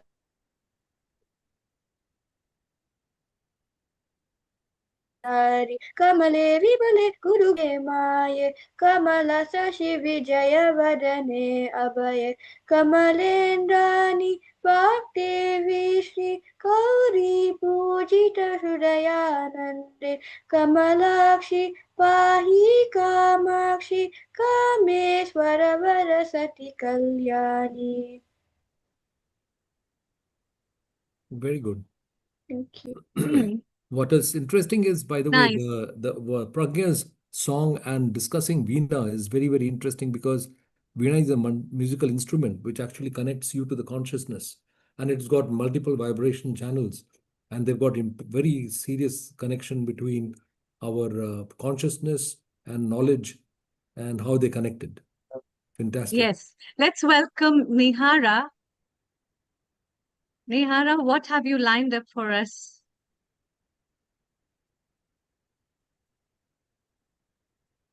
Yes. Namaste. Global Namaste. Today I'll be singing Achyutam Keshavam. Yes, Nihara. Achyutam Keshavam Krishna Damodaram Ramanarayanam Janaki Vallabham Achyutam Keshavam Krishna Damodaram Ramanarayanam Janaki Vallabham कौन कहते भगवान आते नहीं तुम मीरा की जैसे बुलाते नहीं कौन कहते भगवान आते नहीं तुम मीरा की जैसे बुलाते नहीं अच्युतं केशवं कृष्ण दामोदरं रामनारायणं जानकी वल्लभम् अच्युतं केशवं कृष्ण दामोदरं रामनारायणं जानकी वल्लभम् कौन कहते भगवान खाते नहीं देर शबरी के जैसे खिलाते नहीं कौन कहते भगवान खाते नहीं देर शबरी के जैसे खिलाते नहीं अच्युतं केशवं कृष्ण दामोदरं रामनारायणं जानकी वल्लभम् अच्युतं केशवं कृष्ण दामोदरं रामनारायणं जानकी वल्लभम् कौन कहते भगवान सोते नहीं माँ यशोदा के जैसी सुलाते नहीं कौन कहते भगवान सोते नहीं माँ यशोदा के जैसी सुलाते नहीं अच्युतं केशवं कृष्ण दामोदरं रामनारायणं जानकी वल्लभम् अच्युतं केशवं कृष्ण दामोदरं रामनारायणं जानकी वल्लभम् कौन कहते भगवान नाचते नहीं गोपियों की तरह तुम नचाते नहीं कौन कहते भगवान नाचते नहीं गोपियों की तरह तुम नचाते नहीं अच्युतं केशवं कृष्णदामोदरं रामनारायणं जानकीवल्लभं रामनारायणं जानकीवल्लभं रामनारायणं जानकीवल्लभम्. Very beautiful, very beautiful. Very nice. Thank you so much. And that's a very nice way to remember God, to remember our gurus. Through the name of God, we get the path to go to our gurus. Thank you, Nehara. Nuvish, what have you lined up for us? Global Namaste, a very warm welcome to you. Yes. I'm singing Jantaswaram 7. Yes.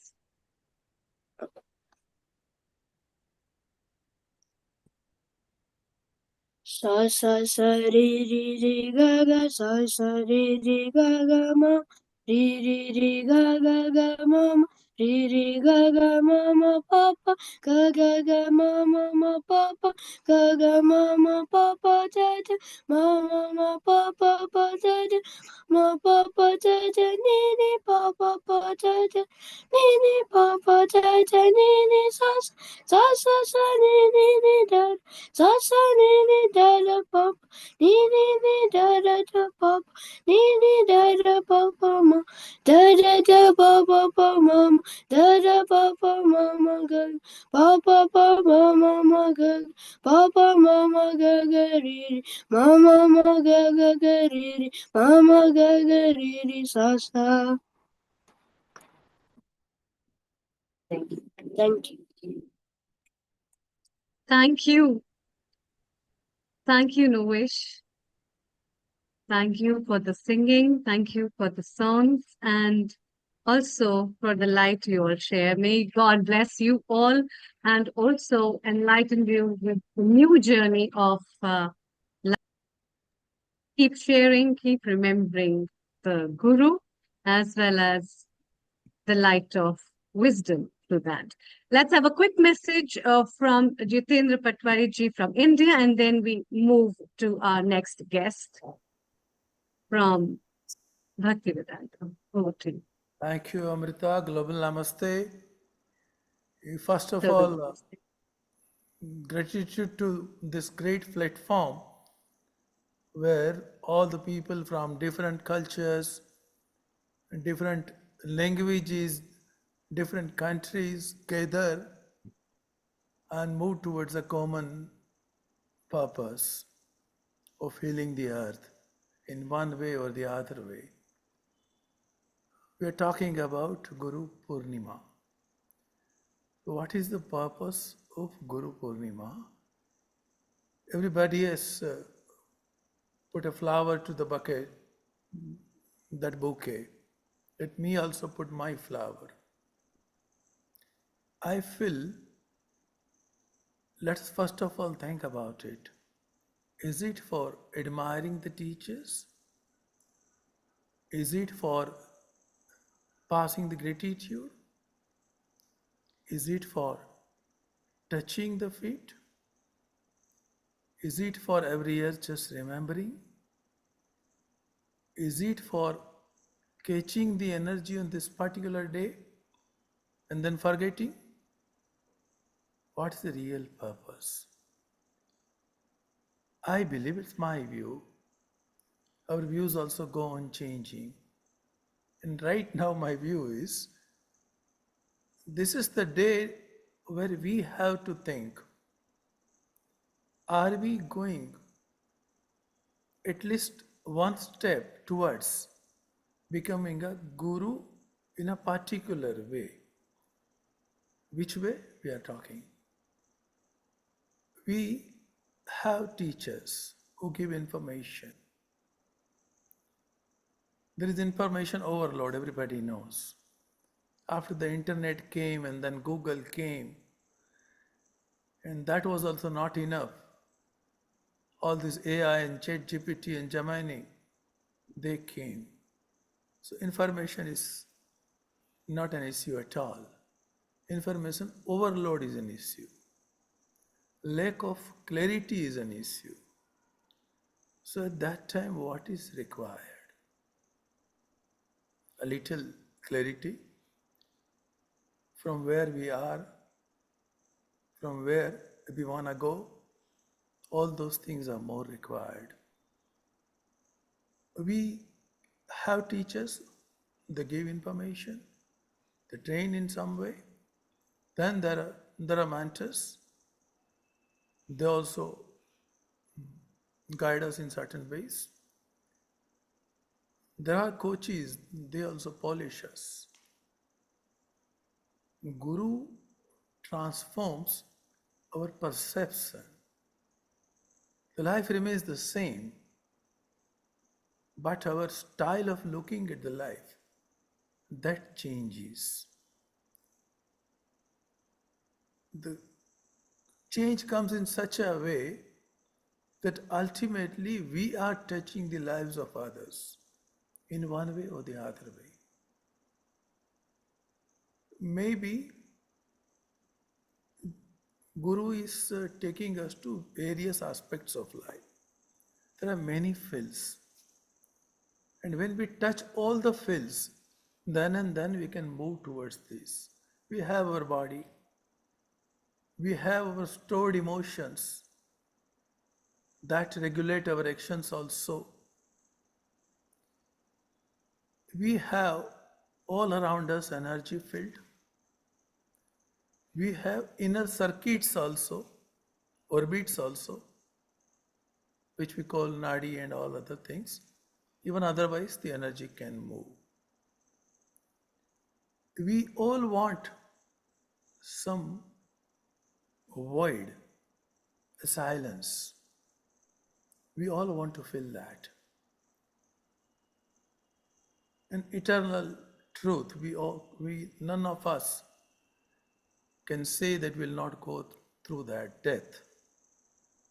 To face the death also, vast cosmos is there. To give the knowledge of cosmos also, Guru gives us all the information.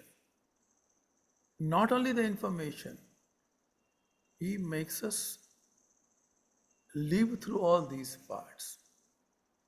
And then a time comes that a person, a disciple, he becomes a person that he himself turns into a person who changes the life of, who transforms the lives of others in one way or the other way. Not necessarily that in any particular way, but at least towards the final goal of life, which is peace and happiness. Kindness. If someone makes you slightly moved towards a person that you can add happiness, joy, kindness, compassion in someone's life, then that is the quality that you have imbibed in yourself. And Guru Purnima is the day to recollect. Have we ever moved towards this part? Are we able to do something like this? There are many celebrities, there are many influencers, no dearth of them. Now the world lives, the world needs a person, someone who can spread the internal healing and make the people healer themselves for self and others. So I believe, let us think something on this Guru Purnima for that too. Thank you very much. That's all. So much things have been discussed, have been talked about. Thank you very much, It's fine. Dr. Jitendra Thank you everyone. Patwari Global ji. Namaste. Thank you so much for bringing your guests.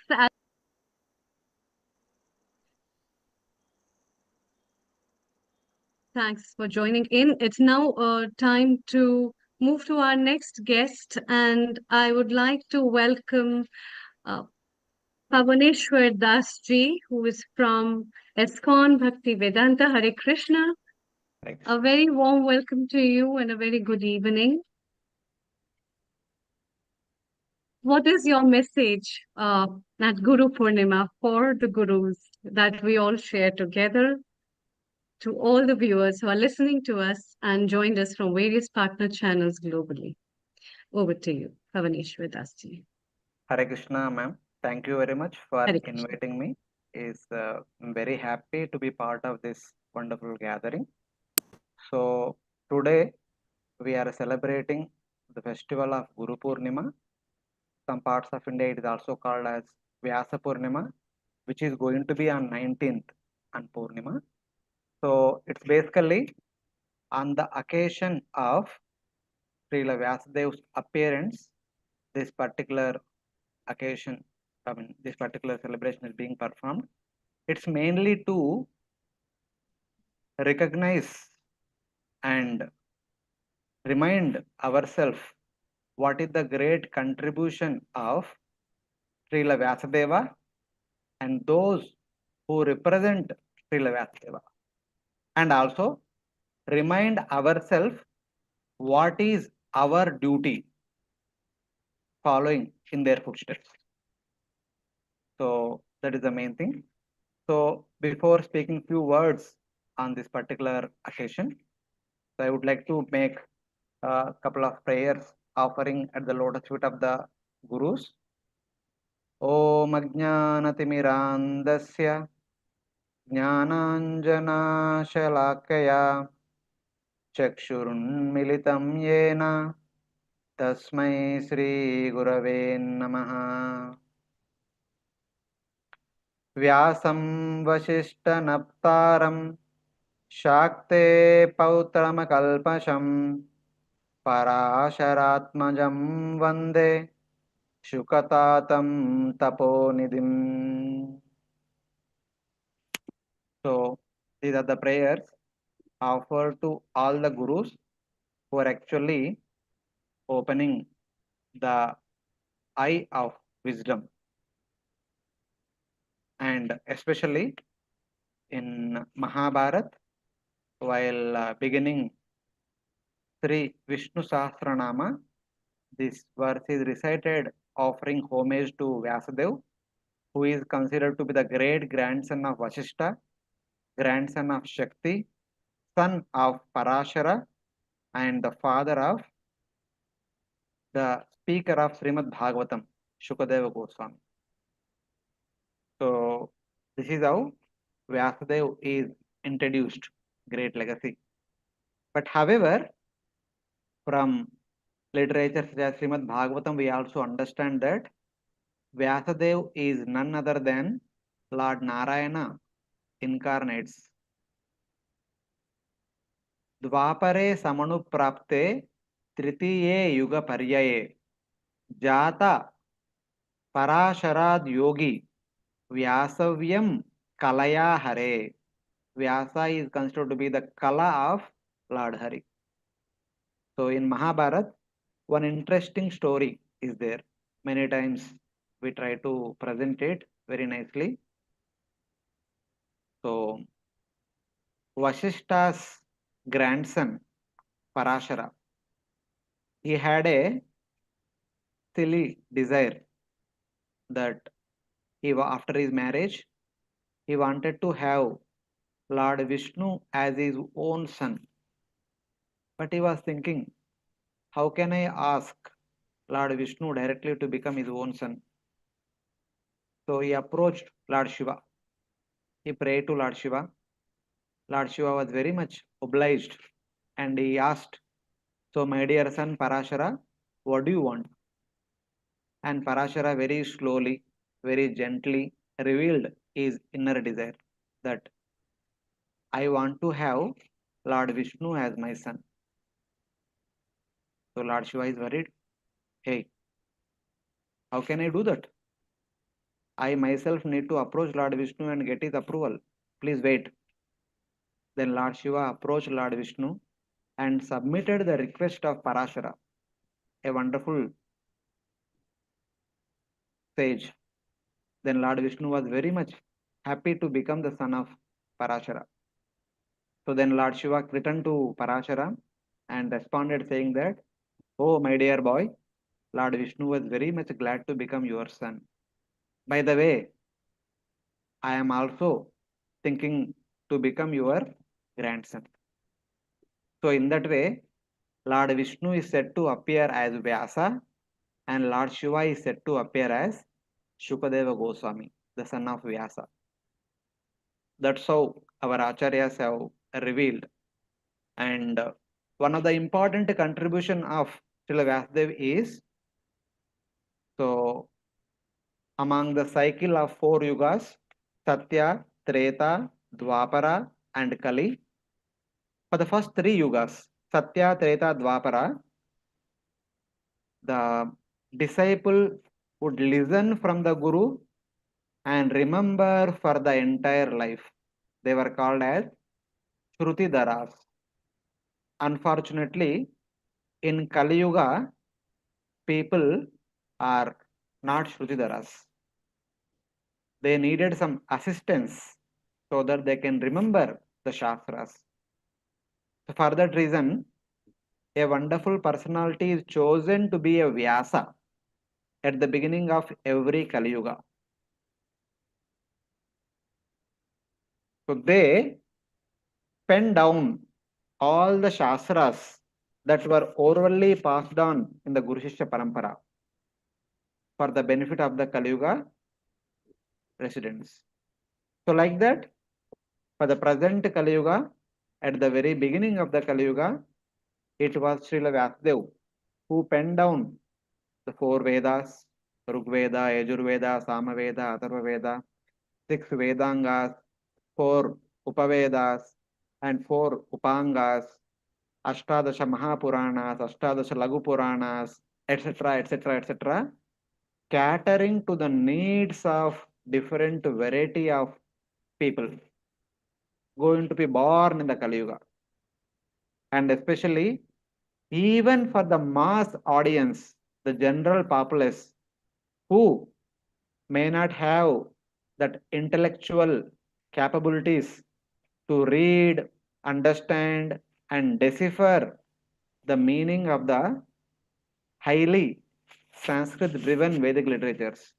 For their benefit, he presented the essence of all the Vedic literatures in a book known as Mahabharata, which contains the essence of every other literature and even more than that. That's why even within Mahabharata it is said, Dharmecha, Artecha, Kamecha, Mokshecha, Bharatarchava. In relation to Dharma, Artha, Kama, Moksha, my dear son of Bharata, Yadi Iha Asti Tadanyatra, Yen Na Iha Asti Na Tat Kvachit. Whatever one can find elsewhere from the Vedas, Upanishads or Puranas is all available in Mahabharata. If one is not able to find something in Mahabharata, one cannot find elsewhere. So that is the glory of Mahabharata. Even though it is in story form, but it also presents the finer nuances of the essence of all the Vedic literatures, even which can be understood by a general people. That is the master, that is the mastery of Srila Vyasadeva. That is the greatness of Srila Vyasadeva. He presented Vedic literatures for the highly intellectual people. At the same time, he presented Vedic literatures for the simplest of the simplest people. Everyone and anyone can get benefit. And whatever Vyasa presented at the beginning of the Kali Yuga, his representatives are further making it simpler and simpler by their writings, by their teachings, by their conversations, and by their behavior, making us understand the imports of Vedic literature and the imports of Tattva, so that we can understand, follow, and perfect our lives. Thank you. Beautiful. So today is the day. Yeah. Just today is the day. Yes. Remember and recognize their contribution and express our gratitude to Vyasadev and his representatives all the way up to our present day teachers, and also ourselves become a true representative of this Guru Shishya Parampara and preserve and propagate and present it to the next generation. So that is the significance of Guru Purnima or Vyasa Purnima. Thank you very much for giving me this And opportunity. thank you very I much. wanted to ask Happy Guru one. Purnima. I wanted to Yes, ask go one ahead. question, and that is, what attribute would you consider to be the most important before you go to a guru? Sir, Guru's attribute is compassion. Our attribute is Jignasa. We should have Jignasa and we should approach a compassionate Guru who is eager to help us understand the purpose of life. Beautiful. That's true. And I hope you have got both. I know you have got both the Guru Shishya qualities. Hare Krishna. Thank you so much. It's time to also welcome from India Dr. Mahesh Luharji. Global Namaste, a very warm welcome. And I hope all 3 and 4 of us have met each other in person and know each other in person. So thank you so much. What is your message for Guru Purnima, Dr. Mahesh Luharji? Over to you for next 10 minutes. Yeah. Thank you very much again. Like last week again, we are continuing to this episode, and this is focusing towards Guru Purnima. Last time, we are talking on the healing energies. So this gives, I can relate this to the example. If healing is a flower, then Guru principle is a root of it. So we are addressing the blossom side, and now we are addressing the root side of it. So can I share presentation? Yes, I have made you co-host. Please go ahead. Yes. I can't see the share function here.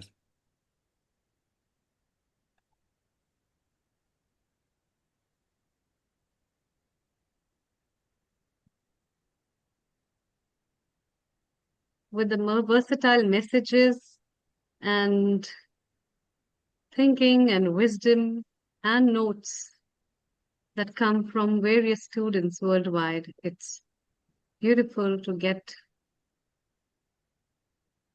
the knowledge. Here we have the presentation from Mahesh Luharji. Please go ahead. So this is a little bit challenge what we are already working on a society, the concept of guru. Somewhere in a modern era, how to live that ancient time to the today's time to the future time. So the pervading factor who is responsible, which is a principle behind the pervadance, which is behind the sustenance and maintaining this consciousness journey. So we always used to say the profound teacher, we used to call Guru. So that's why this Guruji invitation for the paper, invitation, I'm putting up this white paper. Keep the challenges tomorrow. Even today we see the whatever profile all we people have. The how to engage the youth, how AI age time has digitality is going to be profound on a consciousness segment, also on a cognitive segment, also on a intelligence segment also. These are the 3 fundamental principles how human species can make a change, and how we can, through the IK study, through the entire knowledge we have, AI is mapping the almost entire knowledge. So when knowledge become zero, if that hunger, that curiosity of knowledge now demands something new. So what is that spirit of new AI age? That topic I'm calling for the discussion, and everybody's proposal, ideas are welcome here. How we can address the Guru terminology. Is Guru is the person or is a state of consciousness? So even our mantra on a Guru Brahma, Guru Vishnu, Guru Deva, Maheshwara, Guru Sakshat Parabrahma, Tasmai Sri Guru Vendama. Even this verb also names no person in it. Somewhere Guru should be beyond the humanic figure. It is a Guru Tattva. So if we look at the non-human principle, what is to be pervaded, what values to be pervaded, what values are root to the sustenance, then we understand where IKS always focus. All Guru mantras are somewhere representing without person. It's talking about creation, it's talking about sustenance, and it's talking about dissolution and responsible duties. Behind is conscious, behind is the concept of sthit pragya. So, and these points pass three Parabrahma itself. So it is talking Parabrahma. It is talking beyond Brahma also. So even if a term of Guru also, Gu and Ru talks on a darkness and how to remove, rather by the reflection, how darkness can be brought into the knowledge system. Upanishad also talk on indirect knowledge. It is to sit nearby, or it is samvad is there. So based on two people are talking on a what goodness can be, what sustenance can be, what harmony can be. So every Upanishad gives Mahavakya. Even this Mahavakya is non-humanized. So it dictates the principle. The Shankaracharya talked on 4 Mahavakyas. So I guess is not only a knowledge system, it is awakened state of you. The tattva can take many forms because of its principle, not as a person. It may appear as a teacher, it may appear as a text, it may appear as a script or certain object like a river, some child or some silence. IKS gives, today's focus of my session is, IKS gives, can we have the reference of non-human gurus? So the Bhagavad Puran talks on Dattatreya, Lord Dattatreya. So who gives principle of Guru principle from the universe? So it is non-human gurus how 24 factors, elements from the surround you, teaches you or brings the essential value. Even IK scripts talks on a time or Kala as a guru. Then Panchamahabhutas also taught us or make us conscious for the manifesting forms. And the profound form of Guru is rather mauna, rather it is silence. Silence brings the such kind of teaching, that is reflective teaching, and realize you to the self-knowledge and experience you as you yourself as a Guru. Aranyak talks about that Antarim Tattva. Antarim Tattva is a inner controller. So from the all outer directions, talking on a inner side, and this inner controller we called Antakaran or Antarim state of you. That also talks on inner Guru.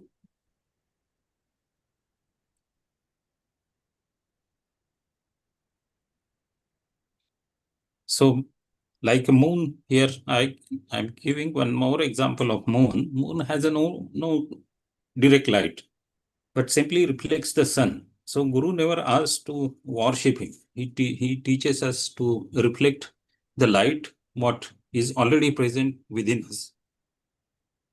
When Guru happens, Guru is not a person, Guru is a principle of conscious evolution, people may embody it, but the principle itself is a universal principle. So if we define Guru, so G stands for growth, U is understanding, R is responsibility, and U is a universal consciousness.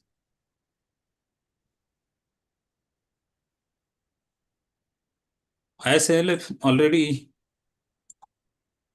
working on these 7 principles of a Guru, how this can be integrated in such a way in a digitality.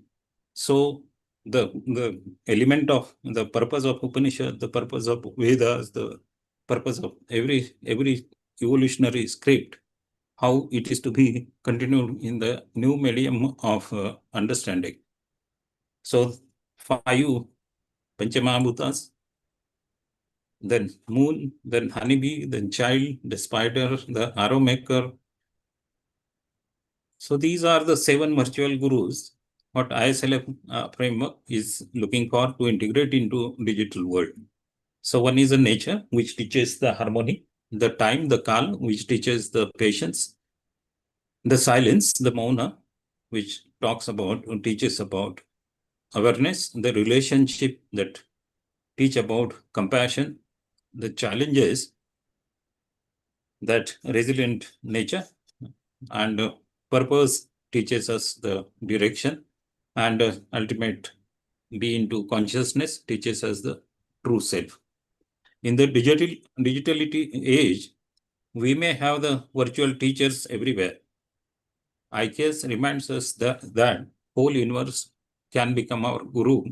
Every sunrise, every challenge, every silence, every relationship, every breath, if we are willing to learn. So that willingness, that surrenderness is given the importance. Can AI become guru? So these are the 2 fundamental expectations in a white paper. So how digital guru and IKS guru will make the change. So digitality somewhere talks around information, response to the question, improves the knowledge, train the skill. Rather, it is almost now knowledge at the tip, at the click of the button. So process the data. How IKS differs, taken this to the uplift side, your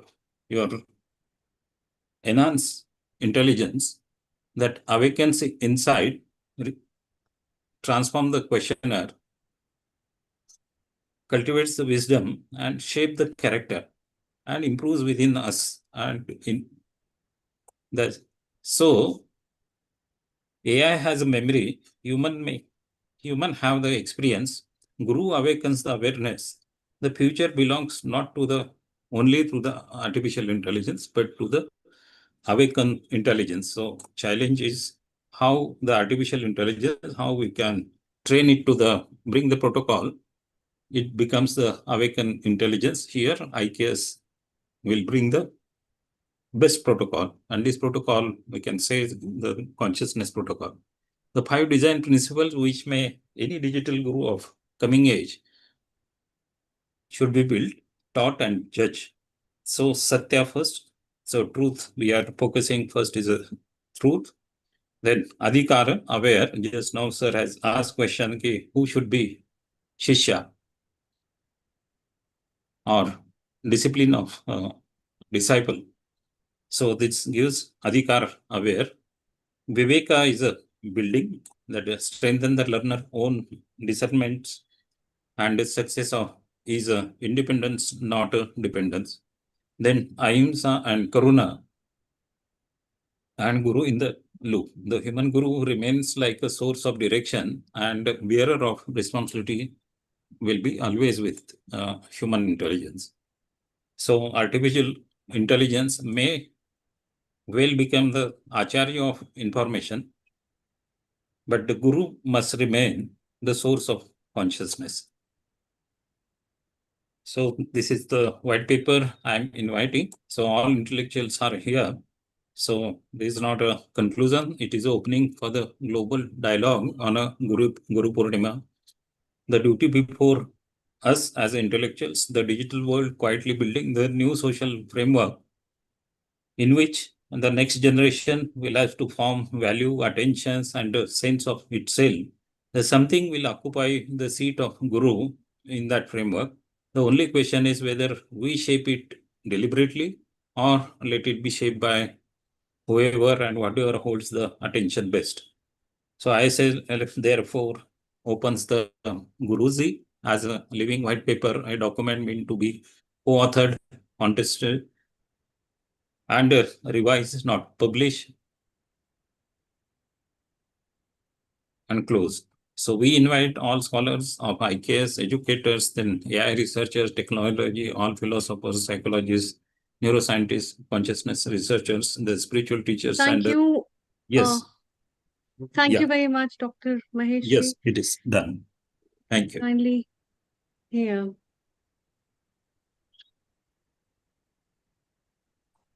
Kindly unshare the screen.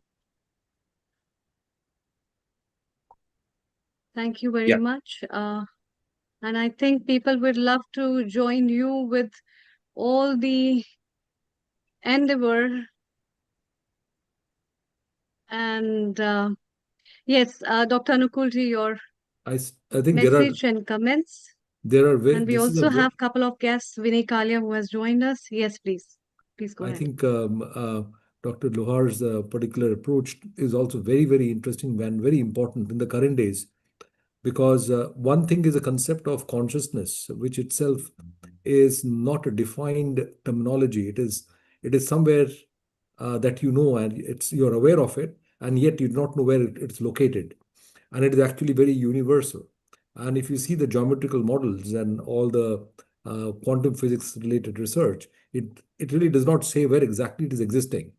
So it's important to now recognize the essential difference between consciousness in stacked computers versus consciousness that is there in the living cells and possibly in proteins and certain other areas. But it raises very, very interesting sort of a discussion on the concept of consciousness and who can really be the guru here. But there are very interesting aspects which have actually been given in Patanjali Yoga Sutra, also, if I'm correct, and about what constitutes concept of experience and how that gives you the idea of the bhava and the real meaning behind being a guru. So anyway, I think we'll leave that to further greater discussion. I'm sure there's lots of important papers on it. Anyway, let us go ahead with Amrita, please. Yes, we have with us Vinay Kalia ji, Global Namaste. A very warm welcome, Vinay ji. And it's very nice to have you after such a long time. Global You Namaste. are our resident contributor and have been there. Thank you, Mahesh ji, for joining us and for sharing your presentation.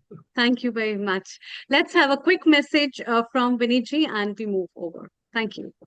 Global Yes. Namaste to everyone, Global Neelji, Amrita, Kotabji, and everyone who are present here, and to all our viewers. Today is Guru Purnima, and I'm full of gratitude, and I appreciate my gurus. And Guru Purnima is a sacred festival dedicated to honoring and expressing our deepest gratitude to spiritual, academic, and life mentors, gurus.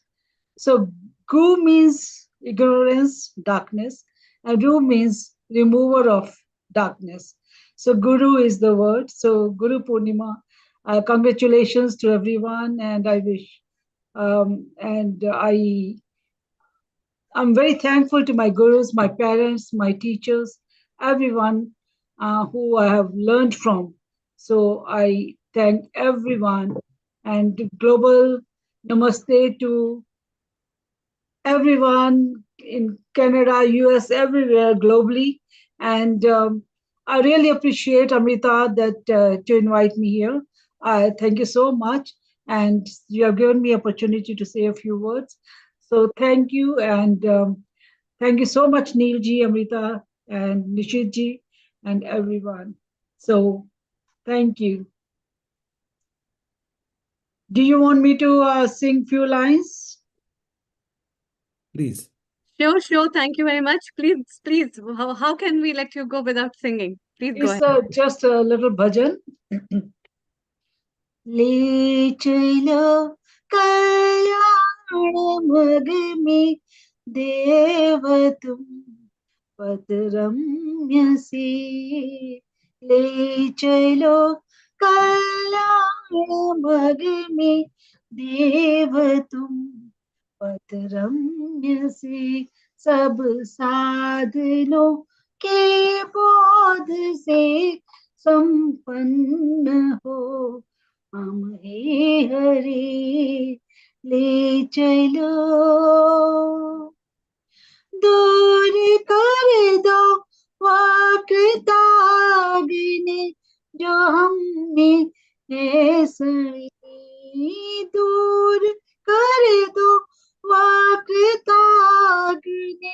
जो हमने ऐसनी बार बार बार तुमको वंदना हो अग्रणी बार बार तुमको वंदना हो अग्रणी ले चलो मरण धर्मा हम रहे न अमर कर दो हे प्रभु मरण धर्मा हम रहे न अमर कर दो हे प्रभु सत्य दो सुख शांति दो वे नम्रता का दान दो सत्य दो सुख शांति दो वे नम्रता का दान दो ले चलो कल्याण मग में देव तुम पथ रम्य से सब साधनों के बोध से संपन्न हो हम हे हरि ले चलो Thank you so much. Thank you. Wonderful. I think the Thank wording, you. wordings are also Wonderful. very That was great. Thank you so much. yes. It's always lovely to have Vinny with us, and thank you very much for your blessings and wishes on Guru Purnima. Thank you so Yes. much, Amrita. Thank you. Thank you for joining us. Dr. Anukulji, you have been there right from the beginning of this episode. What is your take on how people have messaged, shared their blessings, shared their wishes for the gurus? And then we can have our short messages from Dr. Ulrich as well as Dr. Anjali. Over to you. Yeah, absolutely. I think right from the beginning, we have seen not only the expression of what Guru means, but also how the young children express their acquisition of knowledge and their skills and given their thanks to the Gurus. We've also seen a very good, what you call, ideas about how the Guru has to be appreciated, both from the Bhakti Vedanta concept and as well as the ISKCON concepts of Guru. It has been just amazing because we're covering the entire spectrum of what the Guru is all about. But if you really see the whole concept, it is the concept of getting rid of ignorance. And in these days where you've got so much of information available, to choose the right information which can guide you in the right direction is not an easy job. And that requires actual gurus, because otherwise we'll just be straying all over the place, not sure which information the correct one to take and how to derive real information from it. So there is a real need for actual gurus these days than any other time, I suppose. And I think we'll be able to get on to that particular point soon. Thank you, Dr. Ulrich. Please give your comments too. That's true. That's true. What's your take, Dr. Ulrich? And then we have quick comments from Dr. Anjali as well. Over to you. See, as I said before, for me, being born and brought up in Germany, the concept of a guru was just not known. But what I see is, of course, we have teachers, and they teach us a lot of interesting and important things. But what is missing also in the normal education of nowadays is the aspect of self-development, and that is most important. And uh, and with that, without that, even for a normal career in this world, it is difficult because people may be highly qualified, but if they, for example, can't live with taking some disappointment, then they are not able to be efficient in this world. So the self development, which then also means how to cope with stress, how to cope with disappointment, how to cope with any things which happen in life, and definitely in our lives always unexpected things which are difficult will happen. It is difficult, and for that a guru really helps. He can help you to get through these phases, and but just you reflect yourself and you go to your inner core, and there you find the solutions. So for that, you really need gurus. And yeah, I think everybody will find if they seek their own guru. I once Yeah, that's absolutely true. Sorry. Hmm. I've got one interesting question to Dr. Ulrich about. Is there a place where traditions can replace guru? I'm not sure. Definitely definitions can help a lot. But I think to having a personal guru is a great help. If you don't have it, okay, you go for traditions. But if you can get some personal guru, that probably is the best. That's true.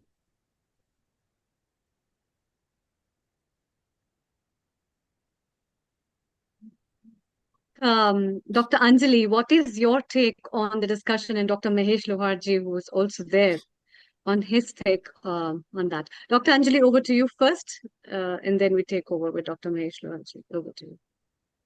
Global Yes. Namaste and happy Global Guru Namaste. Purnima.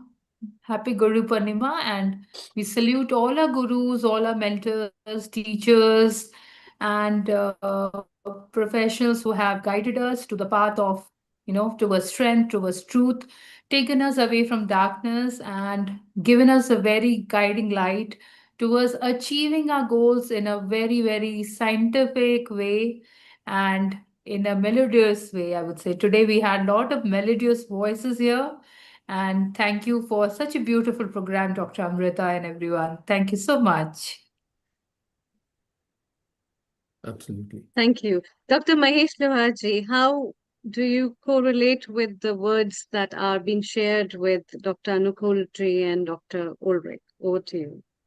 Yeah, I will summarize with a simple 3 lines so that a teacher may solve the question, but guru dissolves the question. That is one important part. Second is you may have the personal coach, but he will improve the performance. But guru transform your perception. Then third important aspect, if we consider leadership controls the organization, but the guru awakens the consciousness in an organization. So that leadership deepens, and this conscious awareness of individual at every moment, it becomes the Guru Purnima. That's the only message I wish to give. Absolutely. I think you have also discussed many times before about the concept of illusion or Maya or whatever we see, that we might see lots of information everywhere. And ultimately, when you go into that particular path, you realize that it's not the right direction to go for. So you have to tune your inner self. First of all, you have to recognize your inner self and then connect to that particular line which is going to take you towards that particular thing. And of course, it's a question of getting rid of ignorance and confusion. So it's a quite a long process. But I think for Dr. Ulrich, I would say the only way I try to describe Guru is a typical guide for a PhD. A typical guide for? A guide who sort of guides you for a PhD. So doesn't tell you everything what to do. Doesn't tell you, all right, you follow that path and see what you come up with. Okay. So that's the way I normally explain quite a few people. But not necessarily the correct answer, but still, at least get an idea. Yeah. Yeah. And what do you think in today's time with the growing social media, the trends of the guru changing to virtual gurus? What's your take on that? And then we have quick comments and blessings from Dr. Venkat Joshi ji, who has recently joined us. Oh.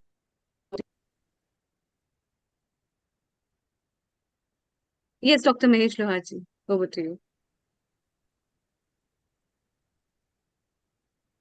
Yeah. Now, virtual guru, we need to confine that like 5 elements, basic element is responsible for formation. That 6 Mahabhuta, I'm considering this as a putting up that paper also. I had presented this paper in IIT Mandi as well.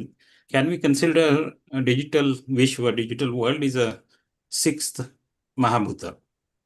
So because it is influencing your inner element. When I took this point to my Guruji, that Shivananda Ashram, Padmanabhanji, Swami Guruji Padmanabhanji, he will this digital self or digitality, the digital guru, will influence outer world or inner world. What will be happening to the inner side of you? Then he said inside will be inside.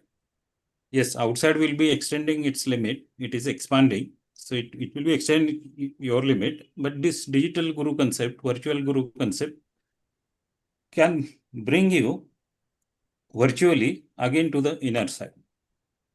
So this is though there will be, yes, there will be protocol is needed as AI is based on a certain language, certain protocol at the design. So can we have the principle from the IKS, which is a virtual principle, pervading principle, that is belongs to Guru principle. So we have classified 7 principle of Guru. If we integrate this to the AI and giving the, if somebody is asking virtual direction for his life through the social media or through the digital world, so it should that framework, that information, that question, that inquiry, that curiosity must flow through the group principle, like the Upanishad does. Thank you. We have with us Dr. Avatar Ji, who has joined us from United Kingdom. Global Namaste, a very good afternoon to you. Can you please landscape your video, Dr. Avatar Ji? Yes, thank you very much.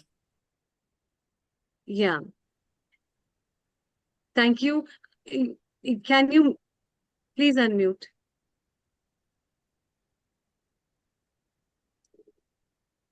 Dr. Avatar, you're muted. So yeah, you've got to, oh yeah, that's fine. Yes, yes. Is okay now? Yeah, yeah. Earlier it was okay with the landscape. One more time, Good. can you move? Earlier you were landscape. Turn it by 90 degrees. Yes. That's right. Perfect, perfect. Please go ahead with your message. Global Namaste, very good afternoon. बहुत बहुत सभी को प्रणाम, प्यार, और सभी को बहुत अच्छा गुरु पूर्णिमा का आपने ये उपराला किया है. तो गुरु is very important in our life. Doesn't matter what we're doing. For the all good things, Guru can advise us, and we can learn so many things. Which one? So many things. Not everybody is perfect. I think in my whole life, I've seen always we need the good advice for good cause, good things to do in the world. Sometimes, if we try our own, many people, they are very intelligent naturally. They maybe can do various things, but still we need the gurus. In our Shastras, we say Guru bin Gyan na hove. गुरु बहुत important है। गुरु हमारे मार्ग को आसान कर देते हैं। बहुत सी चीजें वो अपने एक्सपीरियंस से जब बताते हैं तो जो काम सालों में होना होता है वो महीनों में, हफ्तों में, दिनों में हो जाता है। आगे समझ है कि शिष्य जो है, विद्या ग्रहण वो करने वाला, वो कितना इंटेलिजेंट है। अगर हम सही मन से समर्पित होकर गुरु के साथ जुड़ते हैं तो हम बहुत जल्दी वो चीजें पा लेते हैं जो गुरु की 50 साल की, 20 साल की, 40 साल की तपस्या से जो उन्होंने ग्रहण की होती है, जिसको हमें दोबारा नहीं करना पड़ता। वो अवतार जी, रास्ता हमारा Avtar ji, 20-25 if साल। you can, if you can speak in English, because it's an Oh, international okay, thank platform, you it will be very much. worth for everybody. So Okay. international platforms, they can speak in Oh, English. okay, thank you very It will much. be easier for other people to catch up such very important Okay, thank you very topic. much. Yes. I'm saying Guru is very important.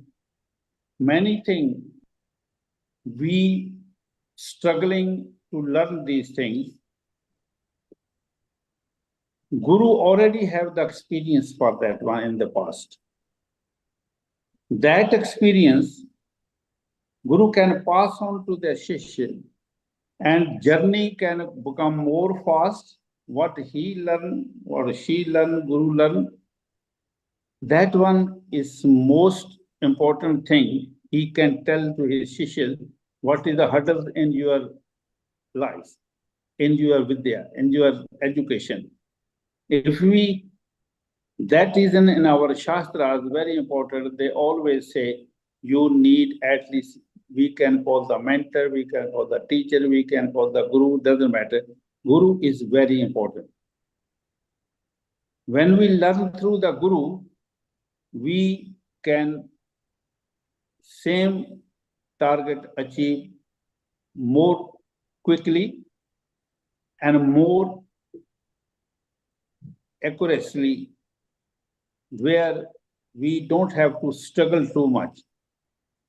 His Guru's experience come with us, we can do more better than what we can do ourselves. Many secret things not written in the books, no one can tell you. Only Guru can tell you what are the secrets. That is the reason from generation, so many thousand years, always Guru is very important. That the Guru Purnima, they say this one. So Guru is most important.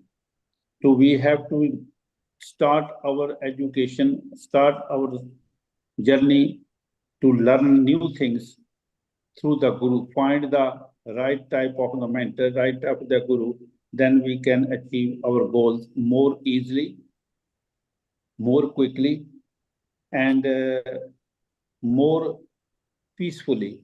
Sometimes we start struggling, and when we can't find anything, the people give up.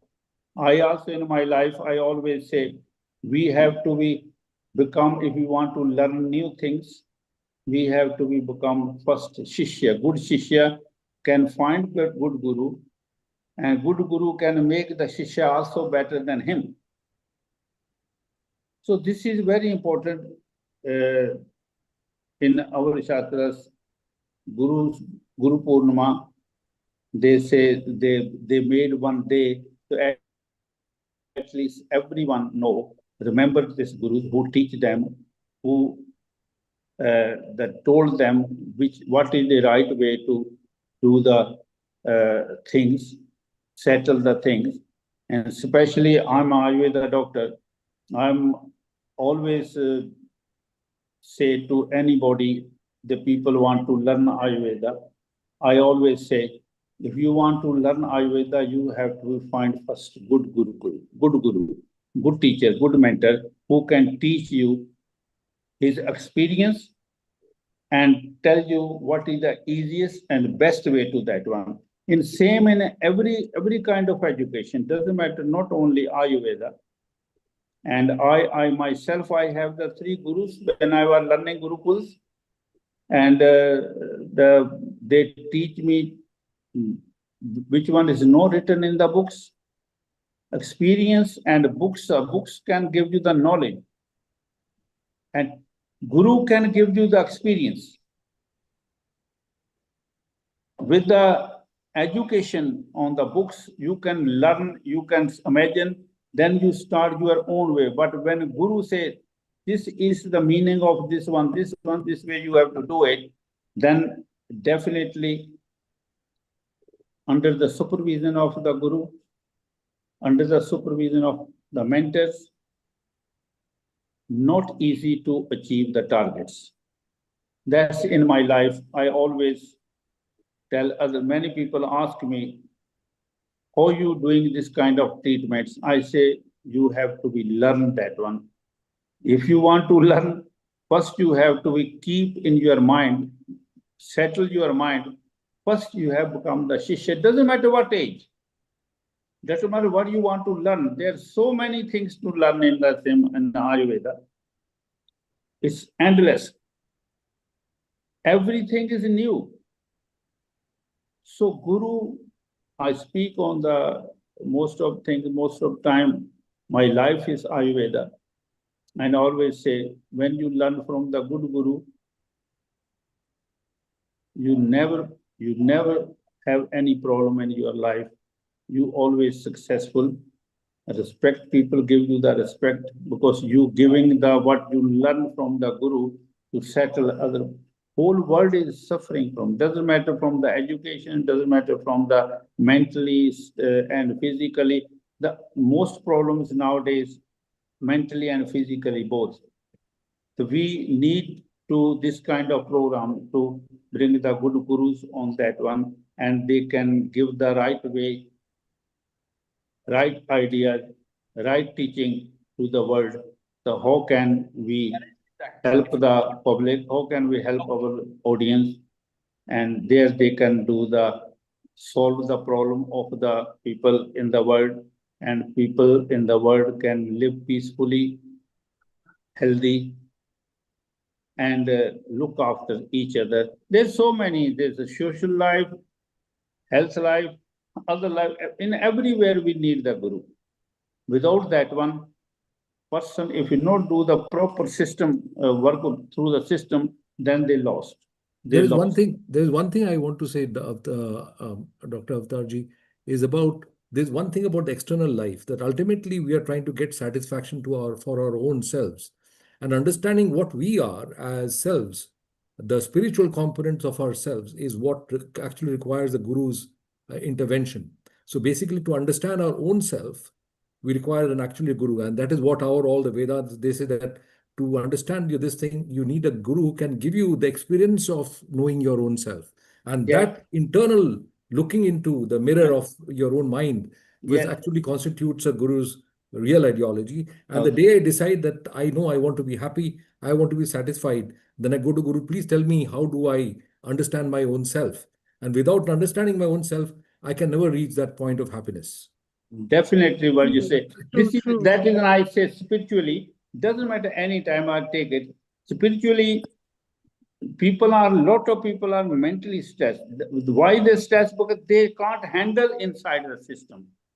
If they settle inside, they always calm. They say, okay, this is God will, or this is the time. Until they not settle stress-free life, then doesn't matter what kind of a medication we do it, what kind of the bhajan or anything, chanting or anything. If mind is not settled, then doesn't matter. First thing, old time also, when I was, 3 years I lived as a sannyasi, I learned from there how to do the medication, what you have to ignore in your life.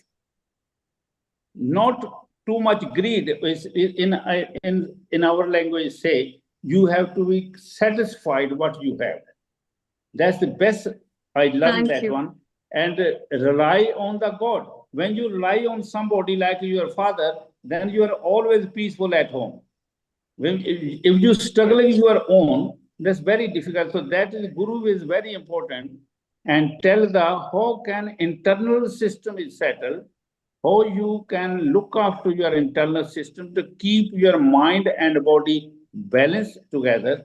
Until the mind and body, only Guru can tell you where are you wrong. If you not have find a good Guru, then you are Thank you, struggling. Dr. Avatarji. Thank you. True. Absolutely true. Thank you, Dr. Avatarji. Dr. Venkat Joshi ji, can you make your camera landscape, please? Landscape. Just turn it by 90 degrees. Turn the. Yeah. There you are. Perfect. I just spoken Global half an Namaste, hour a very ago. warm welcome. Global Namaste to you all. Dr. Ji, Nikul Ji, we are sitting in the Guru place now.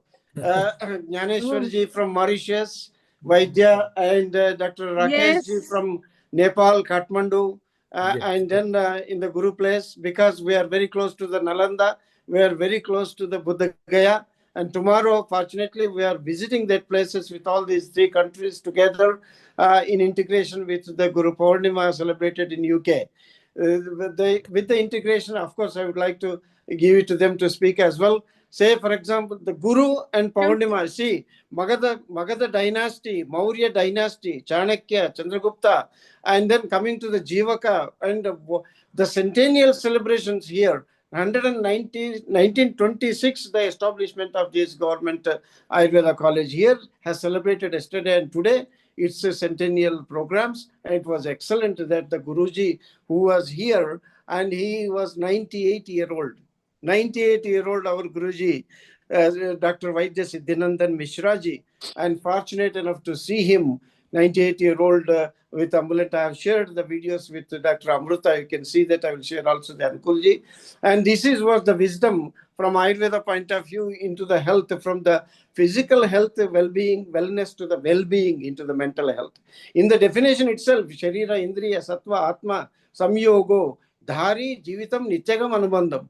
That is where the consequences coming through from the physical body into the corporate tissues and its health coming to from the Dhari, Dharana, Dhatu level. And then the Indriyas are connected with the Saukya, or this the sensory wellness, and which is into the conjunction with the mind and the body. The sequence in Ayurveda has explained where it is Jivita, means the life is on the basis of the sensory exposure, sensory faculties. And then this life continues to be into the mind as a sequence coming through Dhari, Jivitam, Nityagam. Nityagam means the subtle body after leaving the corporal body, and still it is there with the ship of the cord and entering into the new life and new life and new life, according to the Bhagavad Gita's sayings. So this is the sequence what we are discussing here, to the point of inner self is being revived on the basis of the Purnima, and then coming to the spiritual level of the health, as it is from Ayurveda point of view, is Anubandha.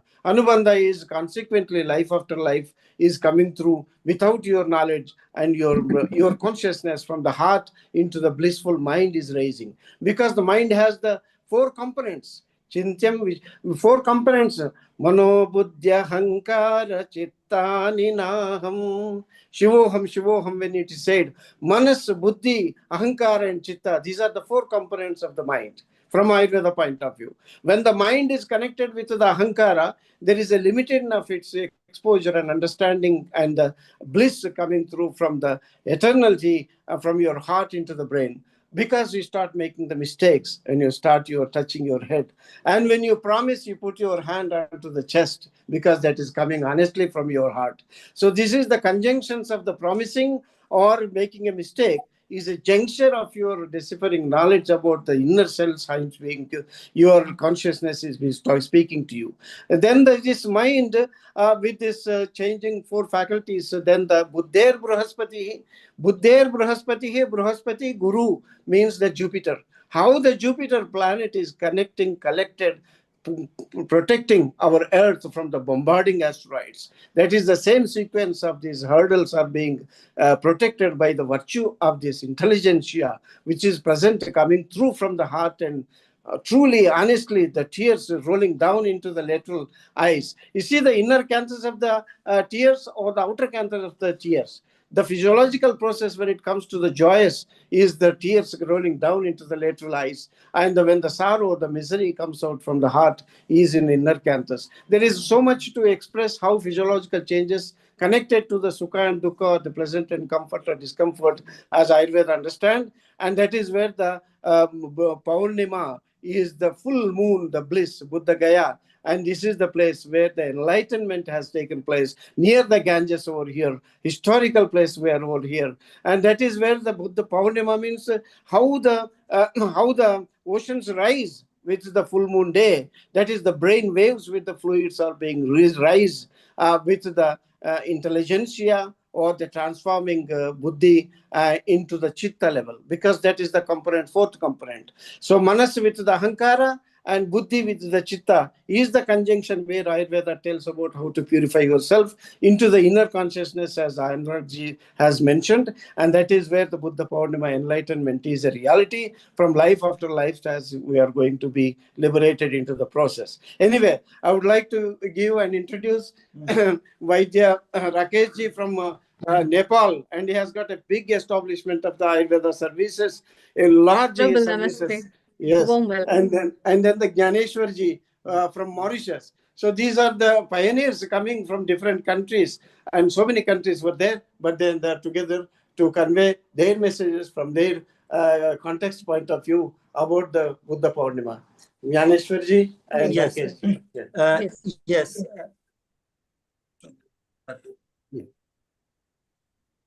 Your message, please. Yes. In the context of Buddha Purnima, I'll reiterate to a shloka of Patanjali Yoga Sutra, where Guru is being defined. How we define the Guru. The sutras is as follows: Purvesham api Guru Kalena Navas Chedat. Means once you have the Guru Tattva inside you, so what is the Guru Tattva inside you? That is Purvesham, means when your mind, your thoughts is going Purva, means back. Many thoughts are just coming. Purvesham api.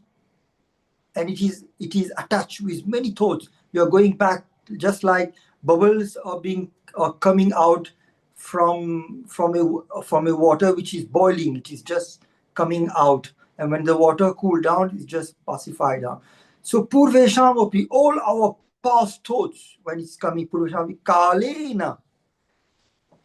In that position, when those thoughts calms down with time, kalena, anavaschedat means it cannot be cut. Ched means to be cut. So you are in a state of mind where your agitated thoughts are not being cut. So this means now it is agitated, the thoughts are coming, so it is cut, means it calmed down. Another thoughts come, a good thoughts or a bad thought, whatever, it has to agitate the mind to produce a good thought or bad. Then it's ched, it's cut. So you cut means to calm down, to calm down, to calm down. Then you come to a position where you cannot cut down. Anavaschedat. You come to a position of your mind where it is anavaschedat. So that position where it is anavaschedat, Purvesham api kalena. So that tattva is a Guru tattva inside you. You are, because in each tattva of the thoughts which is coming out, and when you are cutting it, means you're pacifying it, a Guru tattva, a jnana is coming out in you. Then when it's calmed down, it's calmed down, it's calmed down. Then you come to a position where you reach the greatest Guru, that is the Ishvara Tattva, where everything calms down.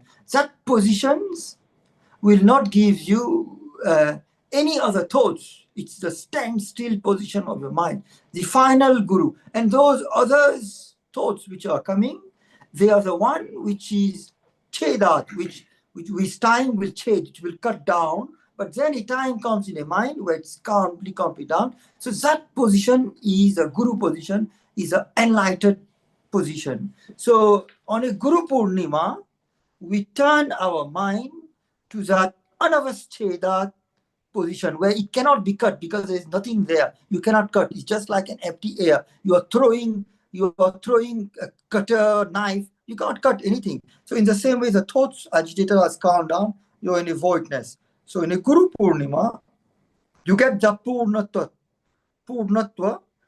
You are in a Guru Purnima state.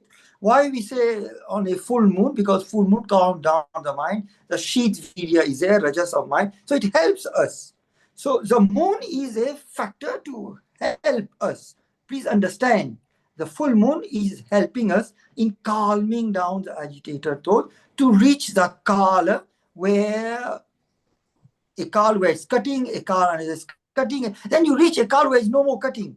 So that position is a Guru Tattva, is an enlightened position, what we practice in India. I would like also to tell, we from Mauritius, my colleague will be intervening, Dr. Rakesh from Nepal, and Dr. Venkat Joshi, who is going to organize a conference on Ayurveda, yoga, philosophy in the coming days, in the coming few months, 3 to 4 months in England and surrounding countries. We are going to come, our organization is going to come and give Dr.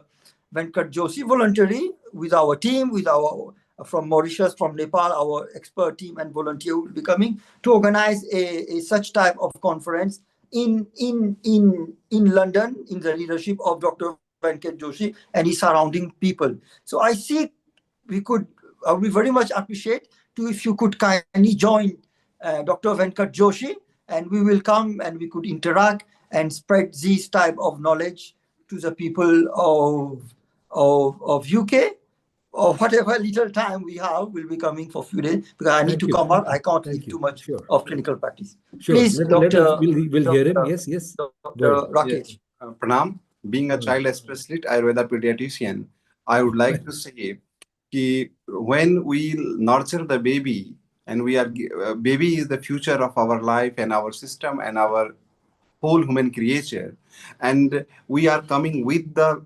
Purva Janma Krita Karma, like last life collected many things like karma, what we did over there, and that karma and other things also influence in our life. So if you will put the Guru Ashirvad, like Guru means who will give the path of heaven, give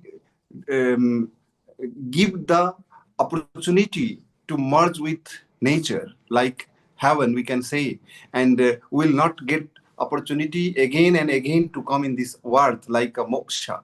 So we life having a 4 chaturspad according to Ayurveda.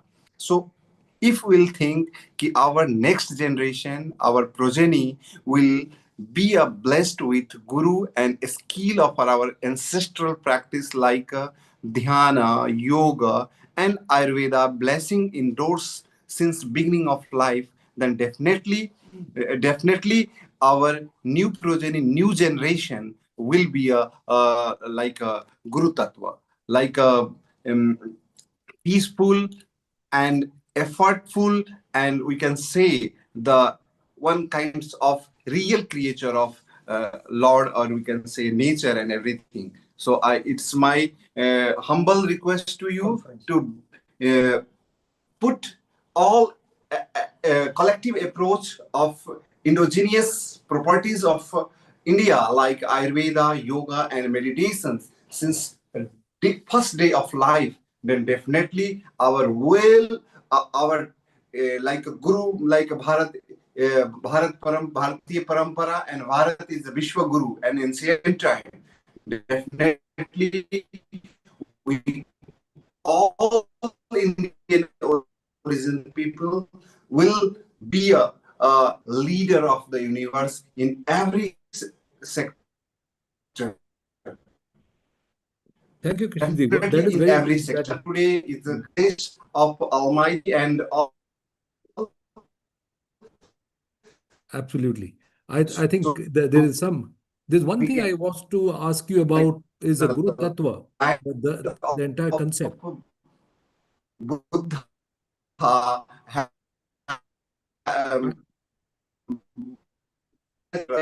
Dr. Venkat Joshi, your sound is cutting off. Your from your audio, the sound is cutting off. It is cutting off. But anyway, I think we're going to get Dr. Ulrich to tell us. There was something about very, very subtle about the concept of understanding what is the concept. The fundamental concept is that of how to realize things, how to what you call really feel the experience of a particular concept of the consciousness, and that is where I think the gurus over here and they were discussing about this. So, what do you think about this, Dr. Ulrich? The concept of emptiness, the concept of consciousness that we can perceive. Yeah. Dr. Anukul ji, we have Vinny Kalia ji with us still. Can we have a song if she can sing Oh, I one see. more song Fantastic. with us? But by the time we can take one message from Professor Sudhir Sharan ji.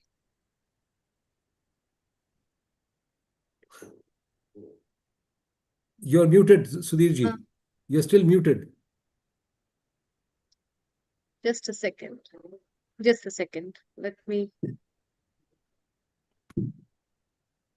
Yeah. Please go ahead. Are you able to? Yes, please go ahead. Global Namaste. Global Namaste. I have little bit of credentials for today because once upon a time I had the honor and privilege to be of service to Maharshi Mahesh Yogi. And that's when I got inducted into this world of a spiritual enlightenment. The first thing Maharshi wanted me is to learn transcendental meditation myself. So within the first week of joining his movement, I was inducted into transcendental meditation. I received my initiation, received my mantra. Now that gave me the first-hand experience of what a guru can do for your life, how much of impact he has on the quality of our life. So today we are expressing our gratitude to such gurus who don't give you a few lessons in language, who don't give you a few lessons in mathematics or any other specialized subject. We are trying to express our respect for those teachers who shape your life and change the direction. I'm very sure, but for those 5 days of induction into meditation, I will not have the quality of life which I'm experiencing today. So I'm ever grateful to the Guru who brought me to this point of place in life. Second thing which I want to mention to this very enlightened audience is gurus mostly remain unrecognized for a very long time. And it is not very complex to identify. Why will it be? If something is flying at an altitude of, say, 30,000 square feet from the earth, then I myself have to rise to 36,000 square feet to be in contact with that object. Gurus are having a thought process which is in the stratosphere, and therefore a Shishya has to make all the effort to rise to the level of the Guru rather than being that inferior entity who tries to pull down the Guru to their level. So today we will like to say that in the 21st century, we have so much of technology. We have to have the kind of Shiksha system which is not a monolith, but which is a polyth. We cannot have all the wisdom in one sect, in one system. We have to be generous. to accept differences in the approaches, because the father of philosophy said when he got a brilliant student that I don't teach philosophy. I only ask 3 questions. And that is the attitude we have to have. Our Guru, our Param Guru, always leaves us with 3 questions, 3 fundamental questions. We as individuals, whatever be our calling, whatever be our vocation, answer those 3 questions, because they integrate us as humans with nature. And without that integration, we do not have good health, we do not have appropriate quantity of wealth, and we certainly don't have enough social network, as we call, of the right kind of people who bring us up every moment, every hour, every day, rather than dissipating us, because human life is perishable. None of us come with a guarantee that will last forever. And this is where I believe Guru plays a vital role. With the Guru coming, the length of life becomes immaterial. Whatever be the days allocated to us by the nature, by our lifestyle, we will be able to maximize our contribution to ourselves, to our loved ones, and to the universe. Here, each one of us have devoted our life to some higher end. And I pay my respect to all of you for the good work that you have done in your work. I'm very happy to Dr. Amrita to have brought me on to express my gratitude to all the people who have acted in some role or the other to teach me something of value. So thank you, Dr. Amrita. I'm glad to be here. These were the few thoughts I wanted to share on this auspicious day. Thank you very much. Thank you very much, Dr. Sudhirji. That was really nice. I would like to invite Vinny ji, if you can have some sargam for us on this occasion, please. Please unmute yourself.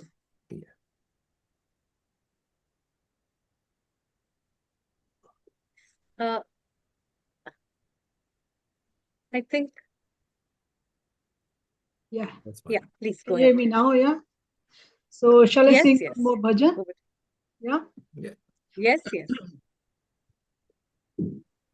प्रभु हम पे कृपा करना, प्रभु हम पे दया करना, प्रभु हम पे कृपा करना, प्रभु हम पे दया करना, वैकुंठ तो यही है, हृदय मेरा माँ करना, प्रभु हम पे कृपा करना, प्रभु हम पे दया करना,